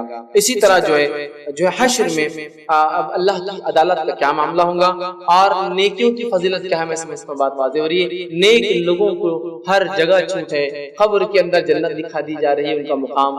جب اٹھے تو فرشتے اچھے سے استقبال کریں گے, باقی کو پیٹتے ہیں. اس کے بعد یہ حالت یہ ہے کہ جو ہے مقام محشر میں مارتے ہوئے لا جائیں کافروں کے, ان کے چہرے کالے. مومنوں کا حال یہ ہے کہ وہ خوش ہوں گے, غم سے بری ہوں گے اور 50,000 سال بہت آسانی سے گزر جائیں گے. لہٰذا ہمیں چاہیے کہ خوب سے خوب نیکیوں کی طرف ہم بڑھیں. اسی طرح حشر میں اللہ کی عدالت کیسے قائم ہوگی, آئیے جو اس کے تعلق سے جو سورہ فرقان سورہ 25 آیت 25-26 میں اللہ فرماتا ہے عدالت قائم ہونے سے پہلے آسمان پھٹ جائیں گا, فضا میں ہر طرف بادل پھیل جائیں گے اور حق تعالی اللہ تعالی فرشتوں کے ساتھ میدان محشر میں نزول فرمائیں. اللہ تعالی نازل ہوگا مقام محشر میں حشر کے دن. اسی طرح جو ہے عدالت الہیہ, اللہ کی عدالت کے اطراف وہ جوانب میں فرشتے کھڑے ہوں گے اور اللہ تعالیٰ کے فرشتے عرش کو 8 فرشتے اٹھائے ہوں گے. اور اللہ تعالیٰ کے عرش کے تعلق سے بات بتا دوں, یہ اللہ کی سب سے بڑی مخلوق ہے. اللہ نے جتنی چیزیں پیدا کی اس میں سب سے بڑی چیز عرش ہے. اور عرش کی کیفیت کا ایک حدیث میں آتا ہے, آپ فرماتے ہیں کہ ساری کائنات کی مثال, کائنات ہمارا یونیورس جس کے تعلق سے سائنس آج کہتی ہے 200 بلین لائٹ ایئرز تک ہم دیکھ سکتے ہیں, 200 بلین لائٹ ایئرز. اگر روشنی کو 200 کروڑ سالوں تک چھوڑ دیا جائے تو جتنا سفر کریں گے اتنی کائنات ہم دیکھ سکتے ہیں. اور روشنی بھاگتی ہے 3 لاکھ کلومیٹر فی سیکنڈ, اتنی کائنات ہم دیکھ سکتے ہیں. اور سائنس کہتی ہے تو کائنات کا ذرہ ہے بھی, ابھی تو بہت باقی. سمجھ رہے آپ؟ تو آپ سب فرماتے ہیں کہ ساری کائنات کی مثال اللہ کی کرسی کے سامنے ایسی ہے جیسا ریگستان میں انگوٹھی. ساری کائنات کی مثال اللہ کی کرسی کے سامنے, آیت الکرسی کرسی کے سامنے ایسی ہے جیسے سونے کی ایک انگوٹھی جو ریگستان میں گری ہو. ریگستان میں انگوٹھی کی کیا حیثیت؟ اور آگے فرمایا اللہ کے عرش کے مقابلے میں کرسی کی حیثیت ایسی ہے جیسا ریگستان میں انگوٹھی. اس لیے کہ وہ جو کرسی ہے وہ کرسی اللہ کے قدم رکھنے کی جگہ ہے جو آیت الکرسی میں, وہ کرسی.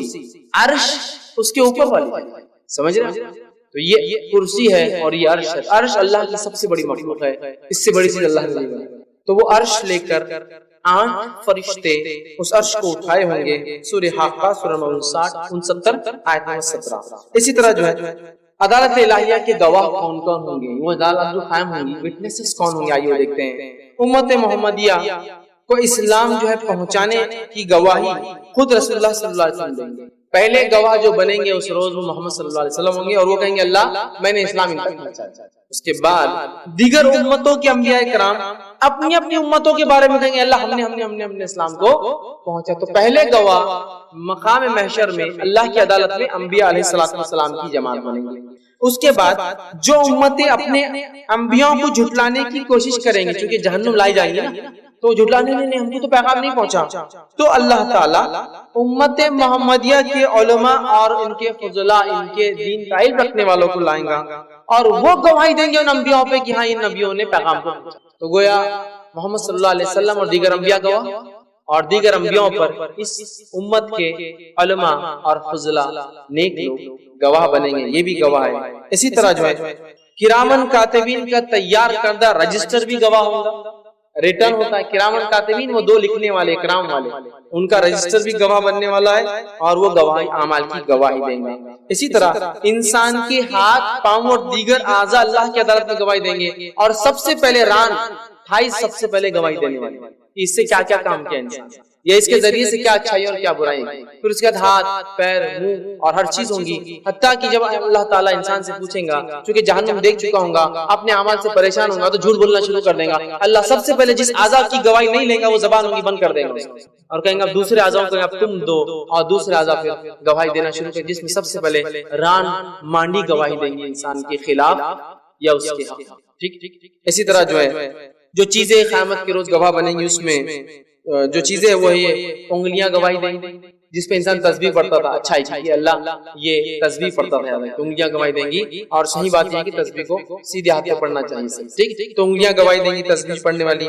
اسی طرح جو ہے سجدے کی جگہ گواہی دیں گی، ایک جگہ آتا ہے جہاں انسان نے سجدہ کیا وہ گواہی دیں گے، اسی لیے نماز جب پڑھتے ہیں تو ہم جگہ بدلتے رہتے ہیں ادھر ادھر، تاکہ جتنی جگہ نماز ہو اتنی جگہ سجدہ گواہی دیں گے، جگہ سجدے کی۔ اور نبی اکرم صلی اللہ علیہ وسلم کی سنت بھی تھی کہ آپ فرض اور سنت میں فرق کرنے جگہ بدل دیا کرتے تھے، ٹھیک، لیکن یہ بھی ایک ہے کہ گواہ بنے گی وہ زمین، ٹھیک ہے۔ اسی طرح جو ہے حجر اسود بھی جو ہے جس نے اس کو استلام کیا تھا، استلام کرتے عمرہ حج میں استلام کیا تھا، وہ بھی گواہی دیں گے اللہ کی آیت ہے میرے پاس زیارت کے لیے تیرے گھر کی، وہ بھی گواہی دیں گے۔ اسی طرح جو ہے اللہ کی عدالت میں جو ہے حاضری جو ہے اس کی کیا کیفیت ہوں گی، تو عدالت الہیہ کے اندر ہر چھوٹے بڑے کو جواب دینا ہوگا، انڈیویجول، اکیلے فرد، ٹھیک ہے۔ اسی طرح جو ہے فرشتوں سے بھی اللہ جواب طلبی کریں گا، مطلب انسانوں سے جواب طلبی ہوگی عدالت، فرشتوں سے بھی اللہ جواب طلبی کریں گا، کیا کیا ہوا، کیا کیا کیا،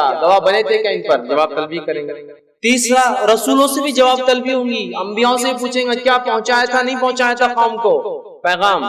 اسی طرح چوتھا عیسیٰ علیہ السلام سے بھی جواب طلبی ہوگا، عیسیٰ کہ تم نے تو حکم دیا تھا کہ اللہ کے علاوہ عبادت کرو، عیسیٰ کہیں گے اللہ تو جانتا تھا، میں تو تیرے علاوہ حکم کچھ کہتا ہی نہیں تھا، جب میں زندہ تھا تو میں نے تو کبھی حکم نہیں دیا، ہاں میرے مرنے کے بعد انہوں نے کیا کیا میں بری ہوں، میری ماں کے ساتھ میرے ساتھ انہوں نے معبود بنایا میں بری ہوں۔ تو عیسیٰ علیہ السلام جواب طلبی ہوں گی۔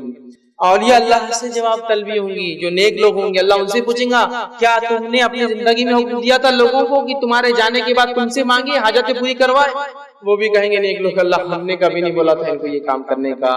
اسی طرح جنات سے اللہ جواب طلبی کریں گا، جنوں سے کیا کر کے آئے، حساب و کتاب ہوگا۔ اسی طرح جو ہے انسانوں سے اللہ جواب طلبی کریں گا اپنے عدالت میں کہ کیا کر کے آئے ہیں۔ اسی طرح جو ہے اہل ایمان کو عدالت الہیہ میں بڑی عزت اور احترام اور مہمان نوازی سے پیش کیا جائے گا، جس کے تعلق سے اللہ رب العزت نے سورہ مریم سورہ نمبر 19 آیت نمبر 85 میں کہا کہ جو ہے اہل ایمان نیک لوگ عزت اور اکرام کے ساتھ پیش کیے جائیں گے، جبکہ کافر اور فجار اور گناہگار پھٹکار دیتے ہوئے، برے الفاظ کہتے ہوئے، مارتے ہوئے، گھسیٹتے ہوئے، چہرے کے بل گھسیٹتے پیش کیے جائیں گے، ٹھیک ہے۔ اور جو ہے نیک لوگ عزت اور احترام کے ساتھ جو ہے وہاں پیش کیے جائیں گے۔ اسی طرح جو ہے حوض کوثر بھی مقام محشر میدان محشر میں ہوں گا، اس کی تفصیلات بھی کچھ دیکھتے ہیں۔ میدان محشر میں ہر نبی کو پانی کی خاص نہر دی جائیں گی، اور محمد صلی اللہ علیہ وسلم کو حوض کوثر والی نہر دی جائیں گی، ہر نبی کو ایک ایک نہر ملیں گی۔ امت محمدیہ کے لیے محمد صلی اللہ علیہ وسلم کو حوض کوثر دیا جائے گا۔ حوض کوثر کی خصوصیت یہ جامع ترمذی کی روایت تھی، اور حوض کوثر کی خصوصیت یہ جو اس کا پانی ایک بار پی لے گا اس کو دوبارہ پیاس نہیں لگیں گی، اور جو اس کا پانی نہیں پی سکیں گا وہ ہمیشہ پیاسا رہے گا۔ تو مقام محشر پسینہ بری حالت، وہاں پانی کا ایک ذریعہ ہے، ہر انبیاء کو ایک نہر ہے، وہ پانی پلا رہیں گے۔ تو حوض کوثر جو ہے اس کی کیفیت یہ کہ وہ ایک نہر ہے، اور اس پر اتنے گلاس آپ فرماتے ہیں جتنے آسمان کے ستارے بھی نہیں، اس سے زیادہ کپس ہے جس سے مومن پانی پئیں گے، رات میں ان کو پانی پلائیں گے اپنی امتیوں کو۔ حوض کوثر پر سب سے پہلے سیراب ہونے والی جماعت مہاجرین اور فقراء کریں گے۔ سب سے پہلے جن لوگوں کو حوض کوثر پانی ملے گا، جامع ترمذی کی روایت ہے، وہ ہوں گے مہاجرین، جنہوں نے اللہ کے دین پر عمل نہ کرنے دیے جانے کی وجہ سے اپنا وطن گھر بار چھوڑا تھا، اور دوسرے فقراء غریب لوگ سب سے پہلے جو پانی پئیں گے، اس لیے کہ دنیا میں بیچارے مالی اعتبار سے کم ہونے کی وجہ سے بہت تکلیفوں کا سامنا کر آئے ہوں گے، ٹھیک ہے۔ اسی طرح جو بزار کی روایت ہے، انصار مدینہ سے آپ نے جو حوض کوثر میں ملنے کا وعدہ فرمایا، مدینے کے انصاری لوگوں سے جنہوں نے اسلام کی مسلمانوں کی مدد کی، اللہ کے رسول نے وہاں ملنے کا وعدہ کیا تھا کہ ان کو پہچانیں گے اور وہاں ان سے ملیں گے۔ اسی طرح حوض کوثر کا پانی مشک سے زیادہ خوشبودار، شہد سے زیادہ میٹھا، برف سے زیادہ ٹھنڈا اور دودھ سے زیادہ سفید ہوگا۔ جو شخص ایک دفعہ حوض کوثر کا پانی پی لے گا اسے کبھی پیاس نہیں لگے گی، اور جو شخص حوض کوثر کے پانی سے محروم ہو جائے گا وہ کبھی جو ہے اس کی پیاس نہیں بجھیں گی۔ یہ بزار کی روایت تھی۔ اب جو ہے آئیے حوض کوثر کے تعلق سے کچھ باتیں جانتے ہیں۔ حوض کوثر پر امت محمدیہ میں جو لوگ کافر تھے، چونکہ نبی کے آنے کے بعد ساری انسانیت اس کی امت ہی ہوتے ہیں، تو آپ فرماتے ہیں کافر پانی پینے کے لیے حوض کوثر پر آنے کی کوشش کریں گے، لیکن رسول اکرم صلی اللہ علیہ وسلم جو ہے وہاں نہیں پلائیں گے اور ان کو وہاں سے ہٹا دیا جائے گا. یہ ابن ماجہ کی روایت ہے. اسی طرح مرتد لوگ جس نے اسلام قبول کر کے چھوڑا تھا وہ بھی آئیں گے, انہیں بھی آپ صلی اللہ علیہ وسلم پانی نہیں ملائیں گے, بخاری کی روایت ہے. اسی طرح جو ہے بدعتی لوگ حوض کوثر سے آئیں گے جنہوں نے نبی کرم صلی اللہ علیہ وسلم کے جانے کے بعد دین میں نئے نئے کام کیے تھے, آپ صلی اللہ علیہ وسلم ان کو پانی نہیں پلائیں گے, لیکن ان کو دیکھ کر پہچان کر کہیں گے ارے میرے امتی ہے, فرشتوں آنے دو. فرشتے دھکا دیں گے, فرشتے کہیں گے اللہ کے رسول آپ کے جانے کے بعد انہوں نے کیا کیا آپ کو نہیں پتا ہے, آپ کے دین میں بدعت ایجاد کی, نئے نئے کام کیے. تو آپ سے فرمائیں گے سوخن فسوخن لمن غیر بعدی, ہٹا لو ان کو, دور کرو میری نظروں سے, میرے جانے کے بعد یہ کر کے آئے لوگ, میرے جو دین پہنچایا تھا اس میں نئے نئی ایجادات, اور آج دین میں بدعتیں کرنے کو ہم تو زندگی جینے کا طریقہ دین بدعت بن گیا اور بدعت دین کا حصہ بن چکی. بہرحال اب مقام محشر ہے, تکلیف میں انسان کھڑا ہے, اللہ رب العزت نازل ہوں گا, اب شفاعتیں شروع ہوں گی, اور سب سے پہلے شفاعت نبی اکرم صلی اللہ علیہ وسلم کریں گے, اور حساب و کتاب کا معاملہ شروع ہوں گا. اس کے تعلق سے روایت آتی ہے اور یہ متفق علیہ سے بخاری سے مسلم کی روایت ہے. میدان محشر میں طویل مدت تک بھوکے اور پیاسے, شدید گرمی, بدبودار پسینے میں, شرابور اور تنگ آ کر لوگ انبیاءوں کے پاس جائیں گے, ان کے خدمت میں حاضر ہوں گے, کہیں گے آج اللہ سے کہہ دو حساب قائم, ترازو لگ جائے, میدان قائم ہو جائے, حساب کر دو, حساب شروع کر دو. اور سفارش کریں گے, تمام انبیاء انکار کر دیں گے اپنی امتوں سے, یہ کام آج ہم سے نہیں ہوگا. اللہ بہت غصے اور غضب میں ہوگا اس دن, وہ انکار کر دیں گے سفارش کرنے سے. آخر میں حضرت محمد صلی اللہ علیہ وسلم کے پاس, آپ کے پاس لوگ آئیں گے اور آپ کی خدمت میں حاضر ہو کر آپ سے کہیں گے محمد صلی اللہ علیہ وسلم اللہ کی بارگاہ میں جا کر آپ کہیے کہ حساب کتاب شروع کر دے, میزان قائم کر دے. نبی اکرم صلی اللہ علیہ وسلم جائیں گے, سجدے میں گر جائیں گے, اور تب تک سجدہ کریں گے جب تک رب چاہیں گا.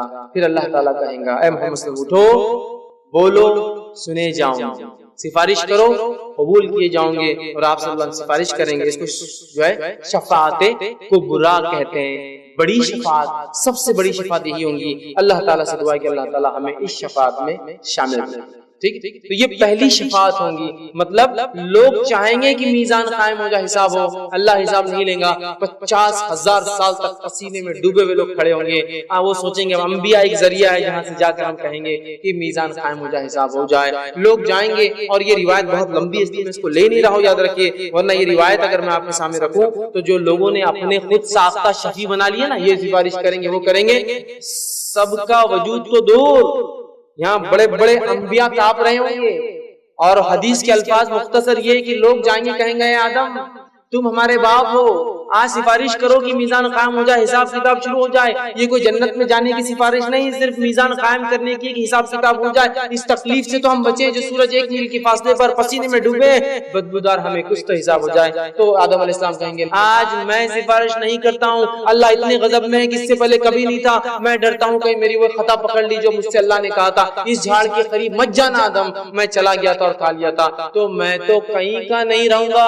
آپ جو ہے شاید نوح کے پاس جاؤ, وہ سفارش کرے. لوگ بھاگے بھاگے آئیں, کہیں گے نوح تم پہلے رسول ہو جو انسانیت کی طرف بھیجے گئے, ہماری آج سفارش کریں. علیہ السلام کہیں گے نہیں, آج اللہ اتنے غضب میں ہے کہ اس سے پہلے کبھی نہیں ہوا تھا, اس کے بعد کبھی نہیں ہوں گا, اور میں ڈرتا ہوں, میں نے اپنی قوم کے خلاف بددعا کی تھی, کہیں میرا رب آج مجھے پکڑ لے تو میں کہیں کا نہیں رہوں گا. وہ کہیں گے نفسی نفسی, اللہ میری نفس بچا, میری نفس بچا, اور نکل جائیں گے وہاں سے. کہیں گے جاؤ شاید ابراہیم کے پاس جاؤ, اس کی بات اللہ تعالیٰ سن لے, اس لیے کہ اللہ کی خلیل ہے, دوست ہیں. لوگ بھاگے بھاگے آئیں, کہیں گے ابراہیم تم چلو اللہ کے پاس, تم خلیل اللہ کے دوست سے, تم اللہ کی دنیا میں سفارش کرو کہ میزان قائم ہو. ابراہیم علیہ السلام کہیں گے نا بھائی نا, میں یہ کام نہیں کر سکتا, اللہ اتنے غضب میں, نہ اس سے پہلے تھا نہ اس کے بعد ہوا ہے. اگر اللہ نے میری 2 خطائیں جو دنیا میں کی تھی پکڑ لی تو میں تو کہیں کا نہیں رہوں گا, تم کسی اور کے پاس جاؤ. شاید موسیٰ کی اللہ بات سن لے, لوگ موسیٰ علیہ السلام کے پاس جائیں, کہیں گے موسیٰ تم کلیم اللہ ہو, اللہ نے تم سے کلام کیا, سیدھے بات کی, تمہارا یہ شرف ہے, تم اللہ سے سفارش کرو. موسیٰ علیہ السلام کہیں گے نہیں بھائی نہیں, اللہ اتنے غضب میں کہ نہ اس سے پہلے ہوا تھا نہ اس کے بعد ہوگا, کہیں اگر وہ میرے مکے مارنے کی بات اللہ نے اگر نکال دی, مجھے پکڑ لیا تو میں کہیں کا نہیں رہوں گا. نفسی نفسی, اللہ مجھے بتا بول کر نکل جائیں گے. کہیں گے شاید عیسیٰ کے پاس جاؤ, وہ کچھ مدد کرے. لوگ آئیں گے اور کہیں گے عیسیٰ تم اللہ کے کلمے تھے, تم اللہ کی روح, مطلب جس میں اللہ نے جس کے لیے روح پھونکی تھی, جس میں ڈالی تھی, کلمت اللہ ہو, روح اللہ ہو, تم سفارش کرو. عیسیٰ علیہ السلام بغیر کوئی عذر دے کر کہیں گے میں تو آج نہیں کروں گا, محمد صلی اللہ علیہ وسلم کے پاس جاؤ. لوگ محمد صلی اللہ علیہ وسلم کے پاس کہیں گے محمد صلی اللہ علیہ وسلم آپ سفارش کیجئے. آپ صلی اللہ علیہ وسلم تب آگے بڑھیں گے.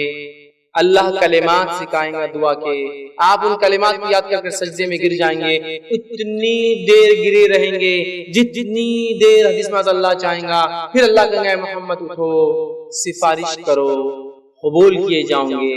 میرے بھائی بڑے بڑے انبیاءوں کی حالت نفسی اور نفسی کی ہے، اور ہم کس کس کی پیچھے پڑے ہوئے کہ وہ ہم کو لے جائیں گے جنت۔ بڑے بڑے انبیاء نفسی کر کے نکل جا رہے، اللہ مجھے بچانا آج، میں کس کی فکر نہیں کرتا ہوں، نکل جائیں گے اور ہم لگے ہیں کہ یہ سفارشی بنیں گے، وہ سفارش، یہ تو خود ساختہ ہے، سیلف اپوائنٹڈ ہے تمہارے، یہ ہے جو ہے سفارش کرنے والے ہیں۔ اور اس کے بعد حدیث میں آتا ہے دیگر انبیاء، صلحاء اور جو ہے شہید اور صدیقین اور نیک لوگ اور فرشتے اور انسان اور جن کی سفارشیں کریں گے، یہ پہلی شفاعت اور سفارشیں جو قبول کی جائیں گی، اور یہ سب کے لیے قبول کی جائیں گی۔ حدیث میں چند لوگوں کے لیے قبول کی جائیں گی، پھر اس کے بعد پھر میں اللہ کے سامنے آپ سے سجدے میں گروں گا اتنی دیر جتنی دیر میرا رب چاہے، پھر چند لوگوں کی سفارش قبول ہوں گی، پھر میں سجدے میں گر جاؤں گا اتنی دیر جتنا رب چاہے، پھر چند کی ہوں گی، پتہ چلا پوری امت کی سفارش ایک ساتھ قبول ہونے والی بھی نہیں۔ اور اللہ کے رسول کس کی سفارش کریں گے سب سے پہلے؟ وہ جو فاسق اور فاجر تھا۔ آج حالت یہ ہے کہ نبی اکرم صلی اللہ علیہ وسلم کی سفارش اور شفاعت تو سب کو چاہیے، لیکن آپ کے ایسے اعمال کرنے کو تیار نہیں، تو نبی کس کو چاہیں گے اس روز؟ فاسق اور فاجروں کو، گناہگاروں کو، بدعتیوں کو، جنہوں نے دین میں ایجاد کیا، مشرکوں کو، اللہ کے علاوہ دوسروں ان کو بدل کریں؟ نہیں، وہ تو ان کو کریں گے جو سب سے زیادہ آپ کے طریقے پر چل کر آئے۔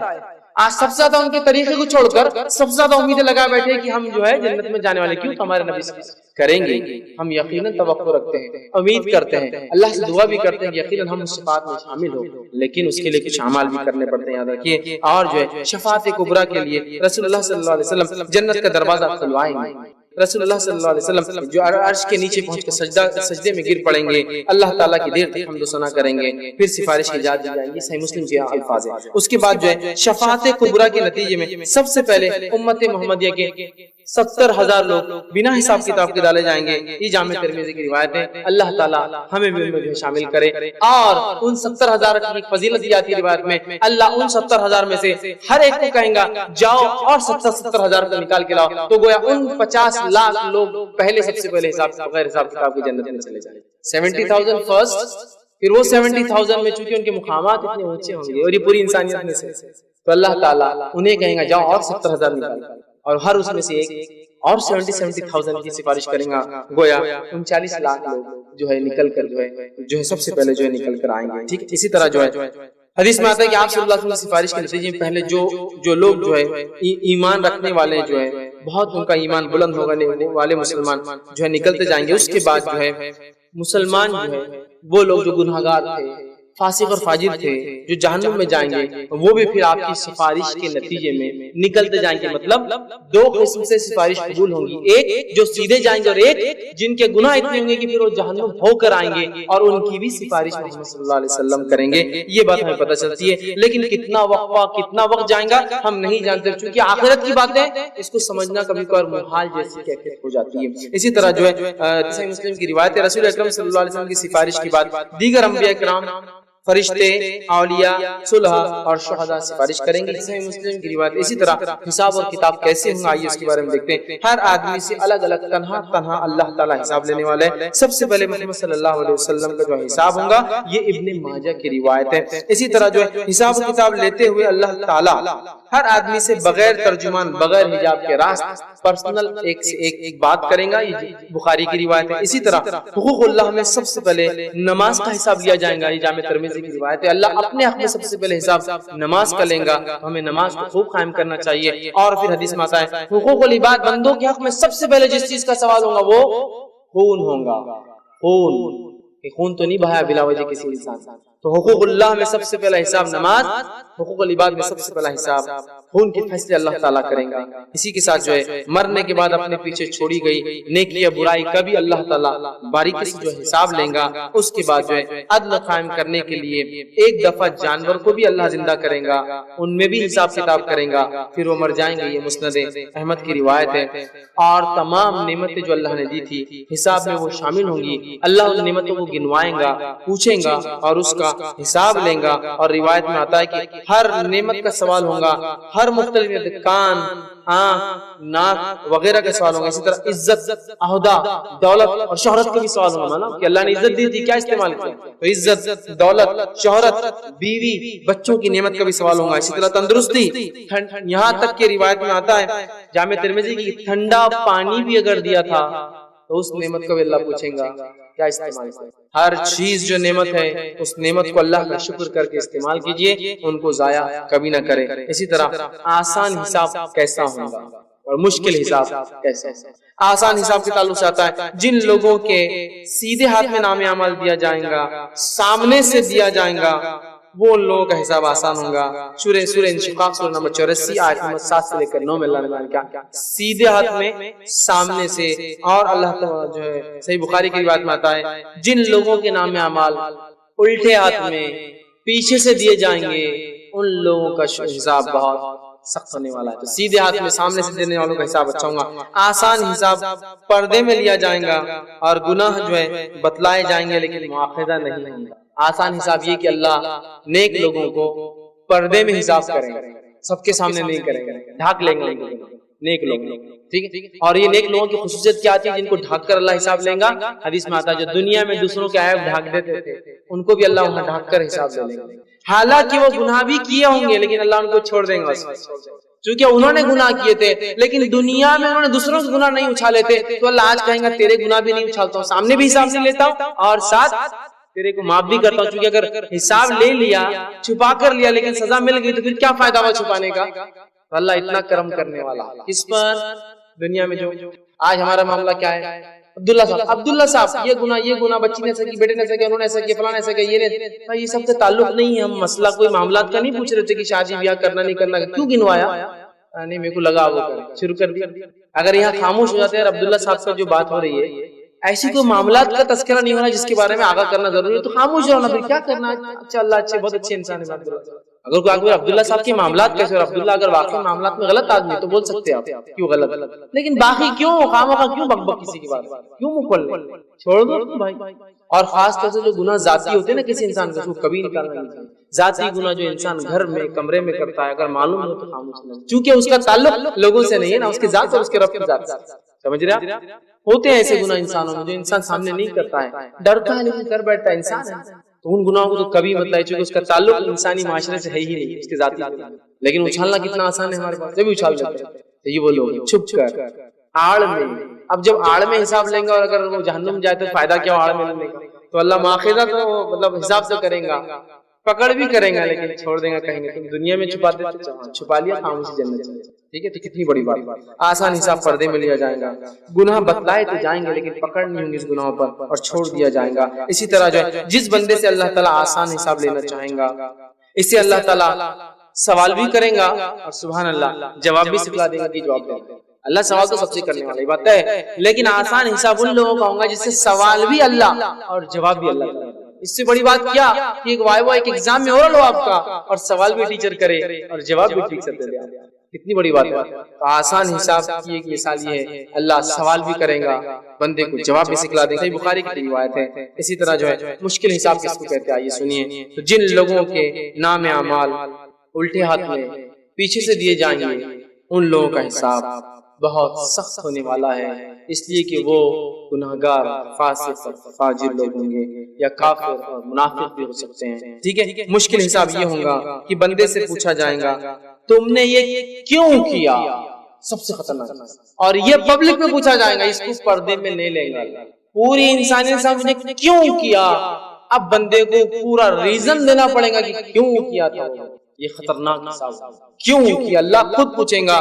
نیک انسان کو سوال بھی بتائیں گا, جواب بھی دے دیں گا, اس کو پوچھیں گا کیوں کیا اور اسے جواب دینے چھوڑیں گا نہیں اللہ تعالیٰ. اسی طرح جو ہے کافر اور منافقوں کا حساب کتاب ساری مخلوق کے سامنے ان کو ذلیل کر کے لیا جائے, ذلیل کر کے ساری مخلوق کے سامنے. اسی طرح جو ہے بدلے کیسے لیے جائیں گے, روز جو ہے معاشرت بدلے کیسے لیے جائیں گے, قیامت کے روز حقوق کی ادائیگی نیکیوں سے کی جائے گی. حقوق کی ادائیگی نیکیوں سے, بندوں کے جاتے ہیں نا، گالی دی تھی، چغلی کی تھی، جھوٹ بولا تھا، بہتان لگایا تھا، الزام لگایا تھا، مال لے کے کھا گیا تھا، نقصان پہنچایا تھا، تکلیف دی تھی، ایذا دی تھی، دوسروں کو وہ کی تھی، مخبری کی تھی، کیا کیا نہیں ہو سکتا گناہ جو انسان کے خلاف.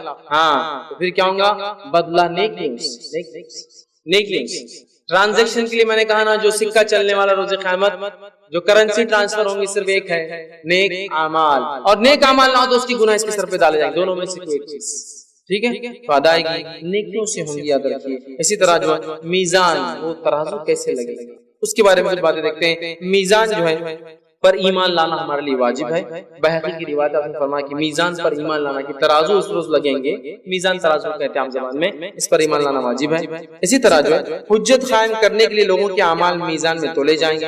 جن کی نیکی بھاری ہوں گی وہ کامیاب ہوں گے، جن کے نیک اعمال ہلکے ہوں گے وہ ناکام ہوں گے. اس کی تفصیلات اللہ رب العزت نے سورہ قاریہ آیت نمبر 6 سے لے کر 11 میں دی. جن کے میزان بھاری ہوں گے، مطلب سیدھے ہاتھ کے پلڑے بھاری ہوں گے، ان کے ساتھ معاملہ درست ہوگا. اور اگر پلڑے ہلکے ہوں گے تو ان سے پکڑ ہوگی. صرف ایک نیکی زیادہ ہونے کی بنیاد پر مغفرت ہو جائیں گی، اور صرف ایک نیکی کم ہونے سے انسان جہنم میں بھی جائیں گے. میزان جب قائم ہوں گے، اگر پلڑے میں مثال کے طور پر 100 ادھر رکھے ہوئے ہیں نیکیاں اور 99 گناہ ہیں، تو یہ پلڑا سیدھا بھاری ہو جائے گا. لیکن اگر ایک گناہ بھی زیادہ لکھنا نیکیوں سے تو الٹا پلڑا جھک جائے گا. اس لیے میں نے کہا تھا نا اس سے پہلے، کسی نیکی کو چھوٹی سمجھ کے کبھی مت چھوڑنا، پتہ نہیں وہی آخر آ کے گر جائے. اور کسی گناہ کو چھوٹا سمجھ کے مت کرنا، پتہ چلا وہی وزنی بن گیا اس ایک نیکی. اور جن کے برابر ہو جائیں گے نیکی اور گناہ، تو مقام اعراف کریں گے. سورہ اعراف پوری تفصیلات پڑھ لیں. ایک بیچ والا مقام جو ادھر ہوگا نہیں، لیکن وہ دونوں کو دیکھتے رہیں گے، ادھر والوں کو بھی دیکھیں گے، ادھر والوں کو بھی دیکھیں گے، اور دعا کرتے رہیں گے اللہ تو سیدھے ہاتھ والوں میں ڈالنا، الٹے ہاتھ والوں میں ڈالنا. تو مقام اعراف. لیکن مقام اعراف ٹیمپرری فیز ہے، ہمیشہ نہیں رہیں گا. اور مقام اعراف والوں کے تعلق سے یہ بات قرآنی مقالے میں، قرآن کی بات چیت سے سمجھ میں آتی ہے، انشاءاللہ وہ بھی سب کے سب جنت میں جائیں گے، کیونکہ اللہ فضل کر دے گا تھوڑا سا اور پلڑے کو جھکا دے گا. سمجھ رہے ہیں؟ تو بہرحال اعراف میں ٹھہریں گے. اسی طرح حساب ہونے کے بعد، میزان قائم ہونے کے بعد، صراط، پل، ایک پل ہے، اس پہ سے گزرنا ہوگا. پل صراط جس کو اردو میں بولتے ہیں. صراط ویسے پل ہی کو کہتے ہیں، لیکن ہم بس ڈبل پل صراط سمجھتے ہیں. پل صراط پہ سے گزرنا ہوگا. پل صراط کے تعلق سے حدیث جو حدیث میں آتا ہے مسلم کی، بال سے زیادہ باریک اور تلوار سے زیادہ تیز ایک چیز ہے. اور میزان قائم ہونے کے بعد ایک گھنگھور اندھیرا چھا جائے گا، اور روشنی کی ایک کرن بھی اب باقی نہیں رہے گی. اور پھر پل صراط جہنم کے اوپر لگایا جائے گا. ادھر سے ادھر ہر شخص کو جہنم پر سے گزرنا ہی ہے، نیک ہو یا بد ہو. نیک گزر جائیں گا دیکھ کر، بد گر جائیں گا. تو اندھیرا ہو جائیں گا. ایک پل ڈالا جائے گا جہنم کے اوپر، اس کو صراط، پل صراط عام زبان میں اردو میں کہتے ہیں. اس پہ سے سب گزریں گے، تلوار سے زیادہ تیز، بال سے زیادہ باریک. جہنم کے اوپر یہ کھلا پل جو ہے رکھ دیا جائے گا. ہر شخص کو اس سے گزرے بغیر چارہ نہیں ہوگا. سب سے پہلے نبی اکرم صلی اللہ علیہ وسلم، مسلم کی روایت میں آتا ہے، آپ پل صراط پہ عبور کریں گے اور چلے جائیں گے. آپ صلی اللہ علیہ وسلم کے بعد آپ کی امت اس پر سے گزریں گی. آپ کی امت کی گزرے بعد دیگر انبیاء اور ان کی امتیں گزریں گی، اور سارے انبیاء یہ کہتے ہوئے گزریں گے، اے اللہ مجھے بچا لینا، اے اللہ مجھے بچا لینا، اے اللہ مجھے بچا لینا. یہ اتنی خطرناک جگہ ہے کہ انبیاء بھی دعا کریں اللہ مجھے بچا لینا. اسی طرح پل صراط کے اوپر آپ سے فرماتے ہیں کچھ ہکس لگے ہوئے، ہکس. اور وہ ہکس وہ ہے کہ جب گنہگار انسان آئیں گا، وہ ہک اس میں اٹک کے اس کے ٹکڑے کر کر کے اس کے جہنم میں نیچے گے. ہکس ہے پل صراط، نوکیلے ہک. جب گنہگار آئیں گے وہ پکڑ کے کھینچیں گے، اور اس کے اعضاء ٹکڑے ٹکڑے ہو کے جہنم کے اندر گرتے جائیں گے، اور وہ انہیں پار نہیں کر پائیں گے. اسی طرح پل صراط پر عبور کرنے والے، جانے والے، چڑھ کر گزرنے والے ہر طرح کی روشنی سے محروم ہو جائیں گے، تاریکی ہوں گی. امت محمدیہ صلی اللہ علیہ وسلم سب سے پہلے فقراء اور مہاجرین کی جماعت اس سے گزر جائیں گے. حوض کوثر میں سب سے اول، صراط میں بھی سب سے اول، اور جنت میں بھی سب سے اول جائیں گے فقراء اور مساکین. اور ایک روایت میں غریب لوگ مالدار لوگوں سے 500 سال آخرت کے پہلے جائیں گے جنت. 500 years، 500 سال. کیوں؟ اس لیے کہ دنیا میں غریبی کی وجہ سے بہت ساری نعمتوں سے بیچارے محروم رہ گئے. ہوتا ہے نا، بازار سے آپ گزرتے ہیں، آپ کے بچے نے ضد کر دی مٹھائی دلا دو، آپ تو چلے گئے آرام سے، مٹھائی لی اور دے دی. لیکن یہ غریب صرف دیکھتا ہے اور سوچتا ہے اور بچے کو منا کر لے جاتا ہے کہ اپن بعد میں کبھی انشاءاللہ کوشش کریں گے اور لیں گے، وہ نہیں لے سکتا ہے۔ تو چونکہ وہ بہت ساری دنیا کی نعمتوں سے محروم رہا، 500 بفور اللہ ان کو اندر ڈال دیں گے، 500 سال پہلے جاؤ، اس لیے کہ دنیا میں بہت ساری نعمتوں سے محروم ہو گئے تھے پیسہ نہیں ہونے کی وجہ سے۔ تو غریبی تو بری چیز نہیں بھیا، غریبی اچھی چیز ہے، 500 سال پہلے جانے والے ہیں۔ اور مالداروں کے تعلق سے کہا مالدار کے لیے تو جنت میں جانا بہت مشکل ہوگا، اس لیے کہ مالداری بہت عظیم نعمت ہے، ایک روپے کا حساب ہونے والا ہے، ایک روپے۔ غریب سے وہ نعمت ہی چھین گئی تو حساب بھی نہیں اس کے لیے۔ امیر سے 1 روپے کا، اور ایک روایت میں آتا ہے کہ امیر کے لیے بہت مشکل ہوگا گزرنا جنت میں جانا، چونکہ اس کے مال کی وجہ سے بہت اس نے غلطیاں کی۔ کب کبر، تکبر، بڑھاوا، اونچائی اور کیا کیا نہیں آتا مالداری کی وجہ سے نا۔ ہاں تھوڑی بڑھ سکتا میں بڑا آدمی ہوں، کبر مال کی وجہ سے ہے نا۔ غریب آدمی کبھی بولتا ہے کیسے مال بہت گناہ لاتا ہے انسان کے اندر، لیکن مال ایک نعمت بھی ہے، اس کا صحیح استعمال انسان کو ایسے درجے بلند کروا سکتا ہے، اسی کو امتیاز ہے۔ لیکن بہرحال استعمال صحیح ہو تو بہرحال سب سے پہلے فقیر جائیں گے۔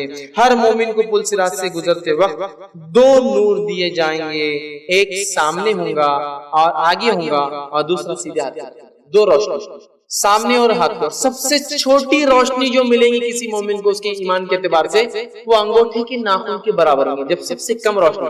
پل صراط میں جو گزرتے وقت صرف جہنم ہے، پل ڈالا ہوا ہے اور اندھیرا ہے، اجالے کی کرن بھی نہیں ہوگی وہ، تو یہ روشنیاں اس کو پل صراط کا راستہ بتائیں گی، ایک آگے ایک سیدھے ہاتھ۔ اور منافق جب پل صراط پر جائیں گا اس کی روشنی آدھے پل تک ساتھ دیں گی، پھر بجھ جائیں گی، چونکہ وہ ایمان لایا تھا لیکن اس کے دل میں کفر تھا، آدھے تک جا کے بجھ جائیں گے۔ اور وہ مانگیں گے مومنوں سے تھوڑی روشنی ہم کو دے دو، کوئی روشنی اس دل دینے والا، وہ ایمان کی اور اعمال کی روشنی جو سیدھے سامنے اور سیدھے ہاتھ کی طرف ہوں گی۔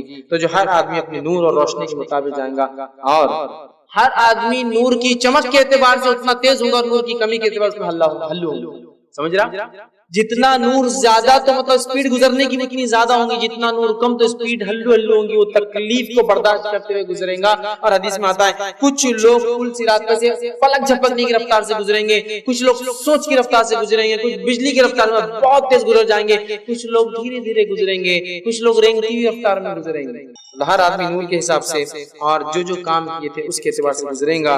اور جو ہے صراط جو ہے پھسلنے اور گرنے، اور پل صراط کی خصوصیت یہ ہے وہ پھسلنے اور گرنے کی جگہ سیدھا راستہ نہیں ہے، وہ سلپری ہوئے ہے، پھسلنے والا راستہ ہے۔ حدیث میں آتا ہے بعض مومن جو بجلی کی رفتار سے پل صراط سے گزر جائیں گے، بعض مومن پلک جھپکنے کی رفتار سے گزر جائیں گے، ٹھیک ہے۔ اسی طرح جو ہے بعض جو ہوا کی تیز رفتار سے گزریں گے، بعض پرندے کی تیز رفتار سے گزریں گے، بعض گھوڑے کی تیز رفتار سے گزریں گے، بعض اونٹوں کی چال کی رفتار سے گزریں گے، بعض جو ہے خیر و عافیت کے ساتھ جیسے تیسے ہی صحیح بہرحال باہر نکل جائیں گے، بعض جو ہے گرتے پڑتے ٹھوکریں کھاتے ہوئے زخمی ہوتے ہوئے نکل جائیں گے، اور بعض جو ہے وہ بکس میں اٹک کے جہنم کے اندر گر جائے۔ ہر کوئی اپنی روشنی کے حساب سے رفتار اور تکلیف اس کے حساب سے، یہ صحیح مسلم کی روایت تھی۔ اسی طرح پل صراط پر منافق آدھے راستے جانے کے بعد اس کی روشنی بجھ جائیں گی۔ پل صراط پہ سے گزرنے کے بعد ایک مقام جس کا نام قنطرہ آتا ہے، وہاں سارے مومنوں کو، چونکہ کافر منافق سب گر گئے، جہنم نہیں آ سکتے، پاری نہیں کر سکتے، گر گئے۔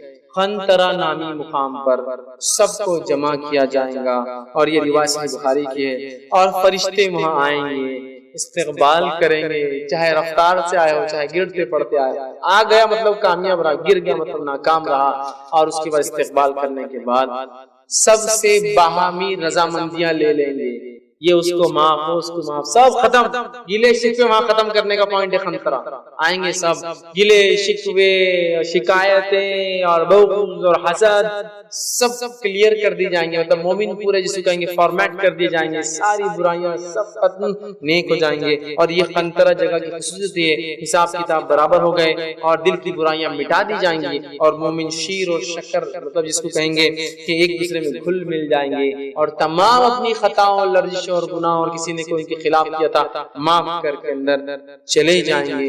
تو یہ ہے آخری سٹاپ تھا، اس کے بعد صرف 2 مقام جہاں انسان جاتا ہے، ایک جسے سیدھے ہاتھ جنت اور دوسرا الٹے ہاتھ جہنم جاتا ہے، یاد رکھیں انسان۔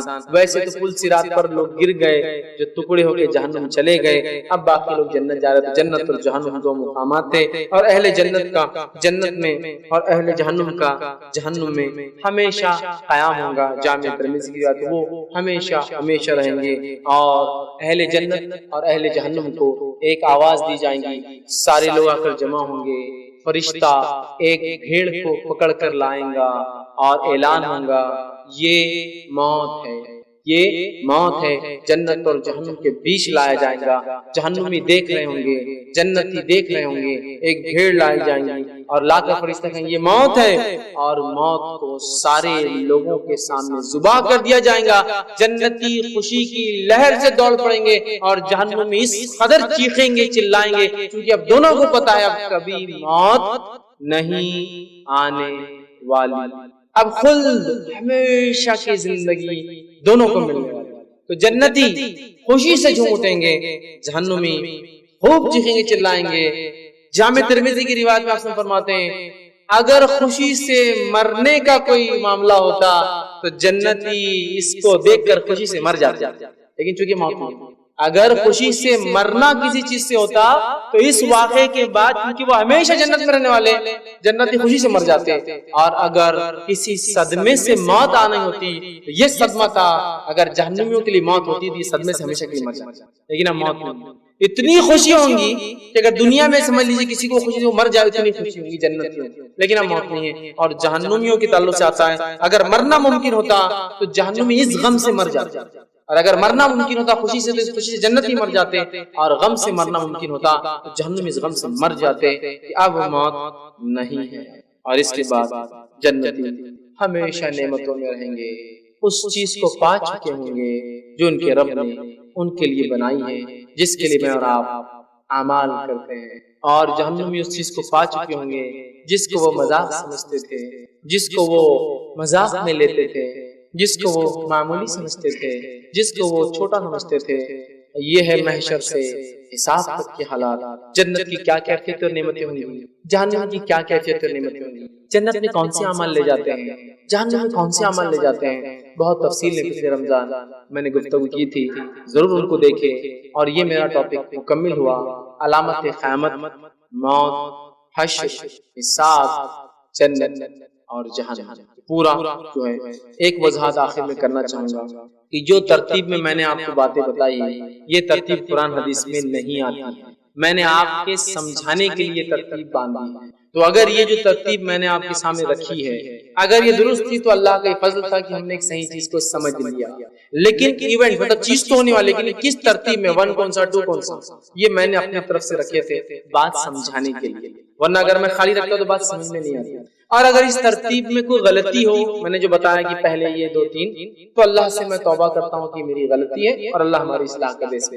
چیزیں تو ہونے والی لیکن ترتیب نہیں ہے، لیکن بغیر ترتیب کے سمجھا تو سمجھنا بھی تھوڑا سا مشکل ہوتا ہے، ٹھیک ہے۔ تو یہ بات میں کلیئر وضاحت کر رہا ہوں کہ ترتیب میں نے دی تھی باتوں کو سمجھنے کے لیے، اگر صحیح ہو تو ٹھیک ہے، نہ ہو تو بہرحال اللہ تعالیٰ ہماری اصلاح کرے اور ہماری توبہ کو قبول کرے، ٹھیک ہے۔ اسی طرح جو ہے کیا ترتیب تھی، جو ترتیب میں نے باتیں سمجھائی آئیے وہ رکھ دیتا ہوں۔ سب سے پہلے موت، دوسرا برزخ کی زندگی، تیسرا پہلی بار سور کا پھونکا جانا، قیامت کا قیام ہونا، چوتھا جو ہے سب کا ہلاک ہو جانا، پانچواں ایک وقفہ جس میں کوئی نہیں ہوگا، چھٹا سور کا دوبارہ پھونکا جانا، ساتواں جو ہے نشور، ہم پھر سے پیدا کیے جائیں گے، آٹھواں جو ہے حشر قائم ہوگا، نواں حساب اور کتاب ہوگا، 10واں میزان قائم کیا جائے گا، 11واں حوض کوثر پہ لوگ پانی پئیں گے، 12واں پل صراط سے گزریں گے، 13واں قنطرہ پہ رکیں گے، 14واں جنت میں جائیں گے، یا 15واں مطلب وہ 2 ہی ملی 14 جنت میں جائیں گے یا لوگ جہنم میں گر جائیں گے۔ یہ بہرحال ترتیب تھی، اور اس ترتیب کو ہم نے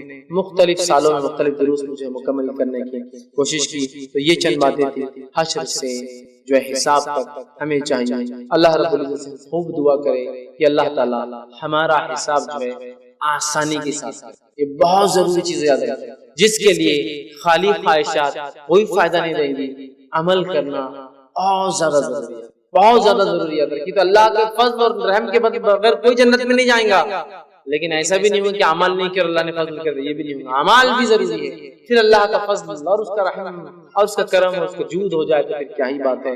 تو لہٰذا خوب اچھے سے اچھے عمل کرے تاکہ یہ دنیا بھی ہماری سنور جائے اور آخرت بھی ہماری سنور جائے۔ جس کو ہم بہت معمولی سمجھتے ہیں، نیکیوں کو چھوڑ دیتے ہیں، سوچتے ہو جائیں گا، دیکھا جائیں گا، اور لوگوں نے ہمیں ایسے ایسے نئے نئے راستے بتا دیے، اللہ رحم کرے، جو بہت ہی شارٹ کٹ نظر آتے ہیں۔ انبیاء کے لیے بھی کوئی شارٹ کٹ نہیں، پورے مقامات پر انبیاء بھی ساتھ تو کون ہے جس سے ہٹ کر شارٹ کٹ سے جا سکتا میرے بھائی؟